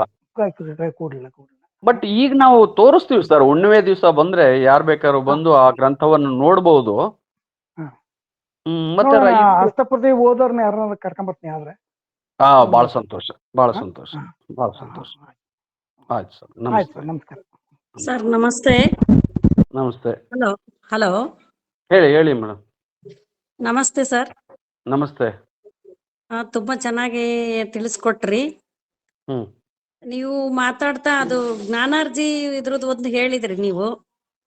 ಹ್ಮ್ ಅದನ್ನ ಯಾವ ರೀತಿ ಅದು ಏನಂತ ಸುಮ್ನೆ ನಾವು ನೋಡ್ತೀವಿ ಓದ್ತೀವಿ ಅಷ್ಟೇನೆ, ಆದ್ರೆ ಏನು ಅಂತ ಅರ್ಥ ಆಗೋದಿಲ್ಲ ಅದು. ಹ್ಮ್ ಹ್ಮ್ ಹ್ಮ್ ಅದನ್ನ ಏನಾರ ಸ್ವಲ್ಪ ಅರ್ಥ ಮಾಡ್ಸೋ ತರ ಯಾವ್ದಾದ್ರು ಇದಿದ್ರೆ ತಿಳಿಸ್ಕೊಡ್ಬೋದಾಗಿತ್ತು. ಮತ್ತೆ ಅದ್ರಲ್ಲಿ 4 ಜನ ಇವ್ರು ಬರ್ತೀವಿ ಸಾಕ್ಷಿದಾರರು ಅಂತೇಳಿ ಹಾಕ್ತಾರೆ, ಹೌದು ರೂಪವಿಲ್ಲದವನು ನಾಮವಿಲ್ಲದವನು ಅಂತೇಳಿ ಅಂತ. ಹೌದು. ಹಾ, ಅದು ಭಗವಂತನ್ನೇ ಸಾಕ್ಷಿದಾರನಾಗಿ ಮಾಡಿದಾರೋ ಅಥವಾ ಹಾ ಇನ್ನ ಯಾರನ್ನಾದ್ರೂ ಇದ್ ಮಾಡಿದಾರೋ ಅನ್ನೋದು ಗೊತ್ತಾಗ್ತಿಲ್ಲ. ಹಾ ಹಾ ಹಾ ಹಾ, ಅದೇ ಒಳ್ಳೆ ಅದು ಪ್ರಶ್ನೆ. ಜ್ಞಾನದರ್ಜಿ ಒಂದು ಮಾತ್ರ ಶಿವಮೊಗ್ಗದ ಕೋರ್ಟಿಂದು. ಹಾ ಕೋರ್ಟಿಗೆ ಎಳೆದಂತ ಸಂದರ್ಭದಲ್ಲಿ ಜಡ್ಜಿ ಕೊಟ್ಟಂತದ್ದು ಅದು ಒಂದು ಜ್ಞಾನದ ಹಾ ಅರ್ಜಿ. ಹಾ ಇನ್ನ ಸರ್. 3 ಬೇರೆ ಬೇರೆ ಸಂದರ್ಭದಲ್ಲಿ ಜ್ಞಾನದ ಅರ್ಜಿಯನ್ನ ಬರ್ತಾರೆ. ಹ್ಮ್ ಆದ್ರೆ 2ನೇ ಜ್ಞಾನದ ಅರ್ಜಿ ಅಂತ ಒಂದಿದೆ. ಹಾ ಆ 2ನೇ ಜ್ಞಾನದ ಅರ್ಜಿಯನ್ನ ನಾನು ಸುಮಾರು 114 ಜನ ವಿದ್ವಾಂಸರಿಗೆ ಕಳಿಸ್ಕೊಟ್ಟಿದ್ದೀನಿ. ಹಾ ಸಂಸ್ಕೃತ ವಿದ್ವಾಂಸರು, ಕನ್ನಡ ವಿದ್ವಾಂಸರು, ಮತ್ತೆ ಮಠಾಧೀಶರು, ಹಾಗೆ ಪ್ರವಚನಕಾರರು, ಇನ್ಕ್ಲೂಡಿಂಗ್ ಪಾವಗಡ ಪ್ರಕಾಶ್ ರಾವ್ ಅವರು, ಹಾ ಶೃಂಗೇರಿ ಮಠ, ತುಮಕೂರು ಸಿದ್ಧಗಂಗಾ ಮಠ, ಬೆಲ್ದಾಳ್ ಶರಣರು, ಆಮೇಲೆ ಬಿಜಾಪುರದ ಸಿದ್ದೇಶ್ವರ ಸ್ವಾಮಿಗಳು ಅವಾಗಿನ ಬದುಕಿದ್ರು. ಅವರಿಗೆಲ್ಲ ಹ್ಮ್ ಖುದ್ದು ನಾನು ಹೋಗಿ ಕೊಟ್ಟು ಜ್ಞಾನದರ್ಜಿ ನಂಬರ್ 2ಗೆ ನಿಮ್ ಸಾಧ್ಯವಾದಷ್ಟು ಇದಕ್ಕೇನ ಭಾವಾರ್ಥ ಗೂಢಾರ್ಥ ಬರ್ಕೊಡ್ರಿ, ಇದು ನಮ್ಗೆ ಅರ್ಥ ಆಗಿಲ್ಲ ಅಂತ ಕೇಳಿರೋದು ಉಂಟು. ಹಾ ಆದ್ರೆ ಎಲ್ಲಿಯೂ ಕೂಡ ಪಾಸಿಟಿವ್ ರೆಸ್ಪಾನ್ಸ್ ಬರ್ಲಿಲ್ಲ. ಅವ್ರು ಏನ್ ಪತ್ರ ಬರೆದಾರೆ ಅಂದ್ರೆ, ಯಾರೋ ಒಬ್ಬ ಇನ್ನೊಬ್ಬ ಅವಧೂತನೇ ಇದಕ್ಕೆ ಆನ್ಸರ್ ಮಾಡ್ಬೇಕು ಅಂತ ಅಂದ್ರು. ಹೌದು ಹೌದು. ಹಾ ಅಂದ್ರೆ ನಾವು ಓದಿರೋದು 2ನೇ ಜ್ಞಾನಾರ್ಜಿದ್ರ ಬಗ್ಗೆ ನಮಗೆ ತಿಳಿದಿಲ್ಲ. ಹಾ ನಾವು ಸ್ವಾಮೀಜಿ ಅವ್ರು ಏನು ಶಿವಮೊಗ್ಗ ಕೋರ್ಟಿಗೆ ಹೋಗಿದ್ದಾರೆ, ಜನ ಹಾ ಅವ್ರನ್ನ ಕೋರ್ಟಿಗೆ ಎಳಿತಾರೆ. ಹ್ಮ್ ಅವಾಗ ಅವರು ಕೋರ್ಟಿಗೆ ಹೋಗ್ತಾರೆ ಬರ್ತಾರೆ, ಕೋರ್ಟಿಗೆ ಹೋಗ್ತಾರೆ ಬರ್ತಾರೆ, ಅಲ್ಲಿರೋ ಜಡ್ಜ್ ಇವ್ರನ್ನೇ ಸತ್ಕರಿಸಿ ಕಳಿಸಿ ಇದ್ ಮಾಡಿದಾಗ ಅವ್ರು ಹ್ಮ್ ಅಲ್ಲಿ ಅದನ್ನ ಅರ್ಜಿನ ಅಲ್ಲಿ ಓದ್ತಾರ ಅವರು ಬರ್ದಿರೋದ್ನ. ಅದೇ ಓದ್ತಾರೆ ಹಾ, ಓದ್ತಾರೆ. ಅದ್ರ ಬಗ್ಗೆ ನಾವು ಕೇಳಿದ್ವಿ. ಇನ್ನೊಂದು 2ನೇ ಅರ್ಜಿದ್ರ ಬಗ್ಗೆ ನಮಗ್ ಗೊತ್ತಿಲ್ಲ. ಅದೊಂದಿದೆ, 2ನೇ ಹಾ ಅರ್ಜಿನೂ ಇದೆ. ಹಾ 2ನೇ ಅರ್ಜಿ ಸುಮ್ನೆ ಹೇಳ್ತೀನಿ ನಾನು. ಕೆಂಡಗಣ್ಣ ನಾಮ ಸಂವತ್ಸರದ ಅಣ್ಣನ ತಿಂಗಳು ಕುರಿಪಕ್ಷದ ಕುರುಡನ ವಾರದ ಕುರಿ ಲಗ್ನದವರೆಗೆ ಇಲ್ಲಿ ಇರ್ತಕ್ಕ 4ನೇ ಯೋಗದವರು 26ನೇ ವರ್ಷದವರು ಬರ್ಕೊಂಡ ಅರ್ಜಿ. 4ನೇ ಯೋಗದವರು ಅಂದ್ರೆ ರಾಜಯೋಗ, 26ನೇ ವರ್ಷದವರು ಅಂದ್ರೆ 26ನೇ ತತ್ವ, 25 ತತ್ವ ಆದ್ಮೇಲೆ ಬರ್ತಕ್ಕಂಥ ತತ್ವ 26ನೇ ತತ್ವ. ಇದು ಈ ಜ್ಞಾನದ ಅರ್ಜಿ ಅಂತ ಇದು 2ನೇ ಅರ್ಜಿ ಹಾಕಿದರೆ ಇದು ನಮಗೆ ವಿಂಗಡಿಸಕ್ಕೆ ಆಗ್ಲಿಲ್ಲ. ಆದ್ರೆ ಇನ್ನೊಂದು ಏನು ಶಿವಮೊಗ್ಗದ ಕೋರ್ಟ್ ಅಲ್ಲಿ ಅವರು ಹಾಕಿದ್ರು ಅದು ಹೀಗಿದೆ ನೋಡ್ರಿ. ಅದನ್ನ ಸುಮ್ಮನೆ ಹಿಂಗೆ ಹೇಳ್ತೀನಿ, ಟೈಮ್ ಇದೆ ಅಂದಿದ್ಕೆ. ಜ್ಞಾನದ ಅರ್ಜಿ. ಶ್ರೀ ಗುರುವೇ ನಮಃ. ಆಕಾಶವಿಲ್ಲದ ಭಾನುವಿನ ಪ್ರಜೆಯಂತೊಪ್ಪುವ ಟಕ್ಕುಟಾಳಿ ಪಂಜರ ಎಂಬ ಗ್ರಾಮದಲ್ಲಿ ಟಕ್ಕ ಟಿಕ್ಕಿ ಎಂಬ ಪುಕ್ಕವಿಲ್ಲದ ಗಿಣಿ ಮಾತಾಡುವ ಮಹಾಸ್ವಾಮಿಯವರ ಪಾದಾರವಿದ್ದಕ್ಕೆ ನಾಣ್ಯಗಾರನು ಬರೆದುಕೊಂಡ ವಿಜ್ಞಾಪನೆ. ಏನಂದ್ರೆ, ದೇಶವಿಲ್ಲದ ಡಿಸ್ಟಿಕ್ಕು, ಗ್ರಾಮವಿಲ್ಲದ ತಾಲೂಕು, ರೂಪವಿಲ್ಲದ ಜಗದ್ಭರಿತ ಮಹಾರಾಜರ ಜನಾಬಿಗೆ ಶಕವರ್ಷங்கள் 21,600 ಇಸ್ವಿ ಮಹಾ ತಾರೀಕು 216ಕ್ಕೆ ಸರಿಯಾಗಿ ವರ್ಷವಿಲ್ಲದ ಸಂವತ್ಸರ, ಮಾಸವಿಲ್ಲದ ತಿಂಗಳು, ಸ್ಥಿರವಿಲ್ಲದ ಗ್ರಾಮದಲ್ಲಿ ಹೆಸರಿಲ್ಲದವನು ಬರೆದುಕೊಂಡ ಅರ್ಜಿ ಇದು.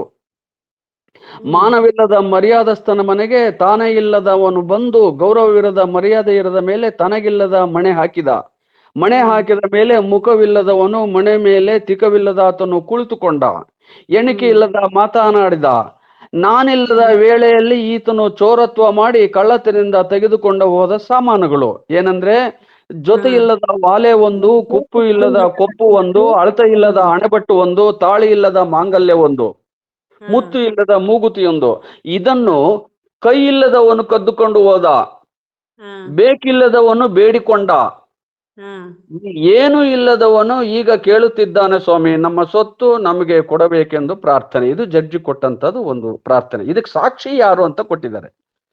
ದೇಹವಿಲ್ಲದಾತ, ನಾಮವಿಲ್ಲದವನು, ರೂಪವಿಲ್ಲದವನು, ನಿಂತರೆ ನೆರಳಿಲ್ಲದವನು, ಅದೇ ಇಲ್ಲದವನು. ಈ 5 ಸ್ಥಳವಿಲ್ಲದ, ದಿವಸವಿಲ್ಲದ ಜಾಗದಲ್ಲಿ ನಿಂತು ಅಂತರಂಗದಲ್ಲಿ ಕಂಡಿರ್ತಾರೆ ಸ್ವಾಮಿ. ದಯಮಾಡಿ ಈ ವಸ್ತುಗಳನ್ನ ನಮಗೆ ಕೊಡಿಸಿ ಅಂತ ಹೇಳಿ ಶಿವಮೊಗ್ಗದ ಕೋರ್ಟಿಗೆ ಅರ್ಜಿಗೆ ಬರ್ಕೊಳ್ತಾರೆ. ಇದು ಅಷ್ಟು ಸುಲಭವಾಗಿ ಇದರ ಭಾವಾರ್ಥವನ್ನ ಗೂಢಾರ್ಥವನ್ನ ನೀವು ಮಾತಾಡೋದು ಕಷ್ಟ. ಇದಕ್ಕೆ ಪಾರಮಾರ್ಥದಲ್ಲಿ ಆಳವಾಗಿ ಯಾರು ಹೋಗಿದರೋ ಅಂತ ಮಹಾತ್ಮರು ಯಾರು ಸಿಗ್ತಾರೋ ಅವರು ಭಾವಾರ್ಥವನ್ನ ಇದನ್ನು ವ್ಯಕ್ತಪಡಿಸ್ಬೋದು. ಇದು ಮುಂದಿನ ಸರಣಿಯಲ್ಲಿ ನಾನು ಈ ಕೆಲವು ವಿಚಾರಗಳನ್ನ ಹಂಚ್ಕೊಳ್ಳೋಣ ಅಂತ ಇದ್ದೀನಿ ಈ 4 ಅರ್ಜಿಗಳ ಬಗ್ಗೆ. ಆಯ್ತು ಸಮಯ ಸಿಕ್ಕರೆ. ಆಯ್ತು ಸರ್. ನಮಸ್ತೆ.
ಹೌದು ಹೌದೌದು ಹೌದು ಹೌದು. ಅವರು ಈ ದೇವಿ ಮಹಾತ್ಮೆ ಗುರುಗಳು ಕಾಳಗಟ್ಟದಲ್ಲಿ ಓದಿಸ್ತಾ ಇದ್ರು. ಆ ಗಂಟನ್ನ ಕೊಳಾಳಿಗೆ ತಂದಾದ ಮೇಲೆ ಇವರು ವರ್ಷಕ್ಕೆ 4 ಬಾರಿ ಓದ್ಸರಂತೆ. ಓದ್ಸೋದಕ್ಕೆ ವರ್ಕದೇಪುರದಿಂದ ಬ್ರಾಹ್ಮಣರನ್ನ ಕರ್ಕೊಂಬರೋರಂತೆ. ಬ್ರಾಹ್ಮಣರು ಆ ಹಸ್ತಪ್ರತಿಯನ್ನ ಓದೋರಂತೆ. ಕೆಂಚಾವಧೂತರು ಒಂದು ಗೋಡೆಗೆ ಕುತ್ಕೊಂಡು ಆಲ್ಸರಂತೆ. ಬರೀ ಆಲ್ಸದಷ್ಟೇ, ಅವ್ರಿಗೆ ಓದು ಬರಹ ಬರ್ತಿರ್ಲಿಲ್ಲ. ಪುರಾಣ ಓದ್ಬೇಕಾದ್ರೆ ಅವ್ರು ಏನಾದ್ರೂ ತಪ್ಪು ನುಡಿದ್ರೆ ನೀನು ತಪ್ಪಿದೆ ಅಂತ ಹೆಸರಿಟ್ಟು ಅವ್ರಿಗೆ ಬೆಳ್ಳಿಟ್ಟು ತೋರಿಸ್ತಿರಲ್ಲಂತೆ. ನೋಡಪ್ಪ, ಅದನ್ನೇ ಇನ್ನೊಂದ್ಸರಿ ಅನ್ನಪ್ಪ ಹಂಗೆ, ಇನ್ನೊಂದ್ಸರಿ ಅನ್ಬಿಡಪ್ಪ ಹಂಗೆ ಅನ್ನರಂತೆ. ಹಿಂದಕ್ಕೋಗಿ ಆ ವಾಕ್ಯವನ್ನ ಇನ್ನೊಂದ್ಸರಿ ಅನ್ಬಿಡಪ್ಪ ಅನ್ನರಂತೆ. ಆಗ ಆ ಬ್ರಾಹ್ಮಣರಿಗೆ ಅರ್ಥ ಆಗದಂತೆ. ರಂಗದಾಸಪ್ಪ ಏನೋ ಹೆಸರು ಬರುತ್ತೆ. ಓಹೋ, ಅವಧೂತರು ಏನೋ ತಪ್ಪು ಹುಡುಕಿದಾರಪ್ಪ, ನಾನೇನೋ ಅಕ್ಷರವನ್ನ ತಪ್ಪು ನುಡಿದು ಬಿಟ್ಟಿದ್ದೀನಿ ಹಾಗಂತೇಳಿ ಮತ್ತೆ ಸರಿಪಡಿಸ್ಕೊಂಡು ನುಡಿಯಾರಂತೆ. ಯಾಕಂದ್ರೆ ಹಸ್ತಪ್ರತಿ ಬರೆದಿದ್ದಾರೆ, ಅದು ಮೋಡಿ ಅಕ್ಷರ, ಓದೋದು ತುಂಬಾ ಕ್ಲಿಷ್ಟ ಇದೆ, ಅದೇನು ಅಷ್ಟು ಸುಲಭವಾಗಿ ಓದಕ್ ಬರಲ್ಲ. ಆ ದೇವಿ ಮಹಾತ್ಮೆ ಗ್ರಂಥವನ್ನ ಅವರು ಆ ರೀತಿ ನುಡಿದಿದ್ರಂತೆ. ಇನ್ನೊಂದು ನಿಮ್ಗೆ ಹೇಳ್ಬೇಕಂದ್ರೆ, ಒಂದು ಹಾಳೆ ಯಾರೋ ಮಿಸ್ ಮಾಡ್ತಾರೆ, ಅವ್ರ ಸ್ನೇಹಿತರು ಭಕ್ತರು ಇಸ್ಕೊಂಡು ಹೋಗ್ತಾರೆ, ಮೇಗಳ ಹಾಳೆ ಹೊರ್ಟೋಗ್ಬಿಡುತ್ತೆ. ಈ ಹಾಳೆ ಹೋದ್ಮೇಲೆ ಅದ್ರ ಸಾರಾಂಶ ಏನು ಅಂತ ಯಾರಿಗೂ ಹೇಳಕ್ಕಾಗಲ್ಲ. ಆಗ ಕೆಂಚಾವಧೂತರು ಅದು ಎಷ್ಟರ ಮಟ್ಟಿಗೆ ಕಂಠಪಾಠ ಆಗಿತ್ತು, ಅವ್ರ ಭವಿಷ್ಯ ಜೀವನದಾಗ ಒಂದು 4-5 ಸಾರಿ ಕೇಳಿದ್ರೇನೋ ಅದನ್ನ, ಚಿದಾನಂದರ ಬಾಲ್ಯಲೆ ಅಂತೇಳಿ. ಆ ಕಳೆದು ಹೋದ ಹಾಳೆಯನ್ನ ಡಿಕ್ಟೇಟ್ ಮಾಡ್ತಾರೆ ಇನ್ನೊಬ್ಬರಿಗೆ, ಇನ್ನೊಬ್ರು ಬರೀತಾರೆ, ಅದಕ್ಕೆ ಇಟ್ಟಿದ್ದಾರೆ. ಅದಾಲೆ ಹೊಸ ಅಕ್ಷರ ಎಲ್ರಿಗೂ ಗೊತ್ತಾಗುತ್ತೆ. ಮೊನ್ನೆ ನಾವು ಆ ಚಿದಾನಂದರ ಬಾಲ್ಯಲೆ ಅಂತೇಳಿ ಚಿದಾನಂದರ ಸಮಗ್ರ ಜೀವನ ಚರಿತ್ರೆ ಸತತವಾಗಿ 7 ದಿವಸ ಕೊಳ್ಳಾಳಲ್ಲಿ ಇಟ್ಕೊಂಡಿದ್ವಿ. ಅದು 12 ವರ್ಷಕ್ಕೊಂದ್ಸರಿ, ಯಾವಾಗಲೂ 15 ವರ್ಷಕ್ಕೊಂದ್ಸರಿ ಓದ್ತಾರೆ. ಸತತವಾಗಿ 7 ದಿವಸ 7 ಅಧ್ಯಾಯನ ಓದೋ ಒಂದು ಸಂಪ್ರದಾಯ ಕೋಲಾರಲ್ಲಿದೆ. ಅವರು ಹಂಪಿಯಿಂದ ತಂದಂಥ ಪುಸ್ತಕಗಳ ಗಂಟಲ್ಲಿ ಸುಮಾರು ಒಂದು 7-8 ಹಸ್ತಪ್ರತಿಗಳಿದಾವೆ. ಅವೆಲ್ಲ ಬೇರೆ ಬೇರೆ ವಿಷಯಕ್ಕೆ ಸಂಬಂಧಪಟ್ಟವು. ಅದ್ರ ಜೊತೆಗೆ ಯಂತ್ರ ಮಂತ್ರದ್ದಿದೆ. ಶಿಲ್ಪಿ ಅಂತ ಭವಿಷ್ಯ ಹೇಳೋ ಒಂದು ಕಾಲಜ್ಞಾನ ಹೇಳೋ ಒಂದು ಶಿಲ್ಪಿನೂ ಇದೆ, ಕಷ್ಟ ಸುಖ ಕೇಳಿಸ್ಕೊಳ್ಳೋರಿಗೆ. ಇಂಥವೆಲ್ಲ ಆ ಗಂಟಿನಲ್ಲಿ ಅಲ್ಲಿಂದ ಬಂದವೆ. ಇವರೇನು ಸ್ವಂತ ಏನು ಬರ್ದಿದ್ದಲ್ಲ, ಏನಿಲ್ಲ, ಎಲ್ಲ ಗುರು ಕೊಟ್ಟ ಕಾಣಿಕೆ. ಹಾಗಾಗಿ ಅವ್ರು ಎಷ್ಟು ನಿರ್ಮೋಹಿ ಆಗಿದ್ರು ಅಂದ್ರೆ, ಯಂತ್ರ ಮಂತ್ರ ಎಲ್ಲ ಗುರು ಕೊಟ್ಟಿದ್ದಪ್ಪ, ಪುರಾಣ ಪುಸ್ತಕ ಎಲ್ಲ ಅಮ್ಮಯಿಂದಪ್ಪ. ಇವನು ಹುಟ್ಟುವಾಗ ಏನ್ ತಂದಿದ್ದ, ಹೋಗುವಾಗ ಏನ್ ತಗೊಂಡೋಗ್ತಾನೆ. ಆ ಹುಚ್ಚಿಗೆ ಯಾಕೆ ಇಷ್ಟೊಂದು ಕಾಳಜಿ?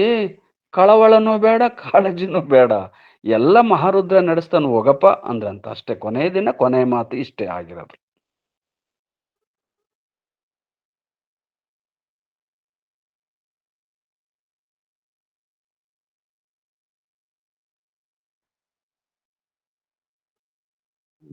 ಎಷ್ಟು ತುಂಬ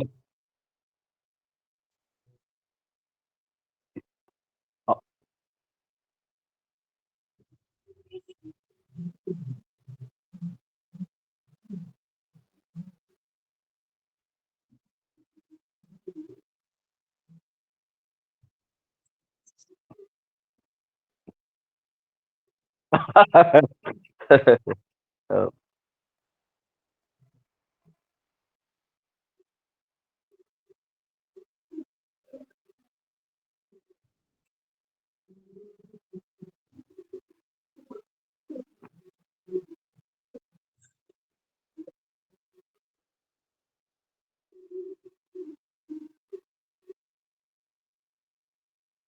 ಬಹಳ ಸಂತೋಷ, ಬಹಳ ಸಂತೋಷ, ಸಂತೋಷ.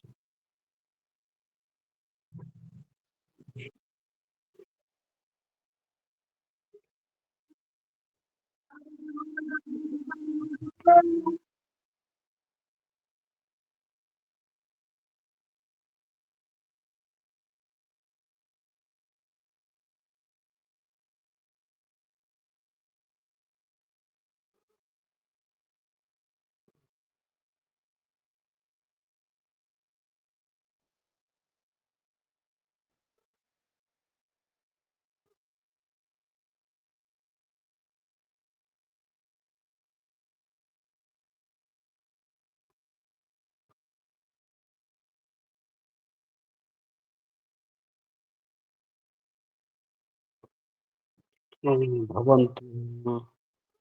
ಹ್ಮ್.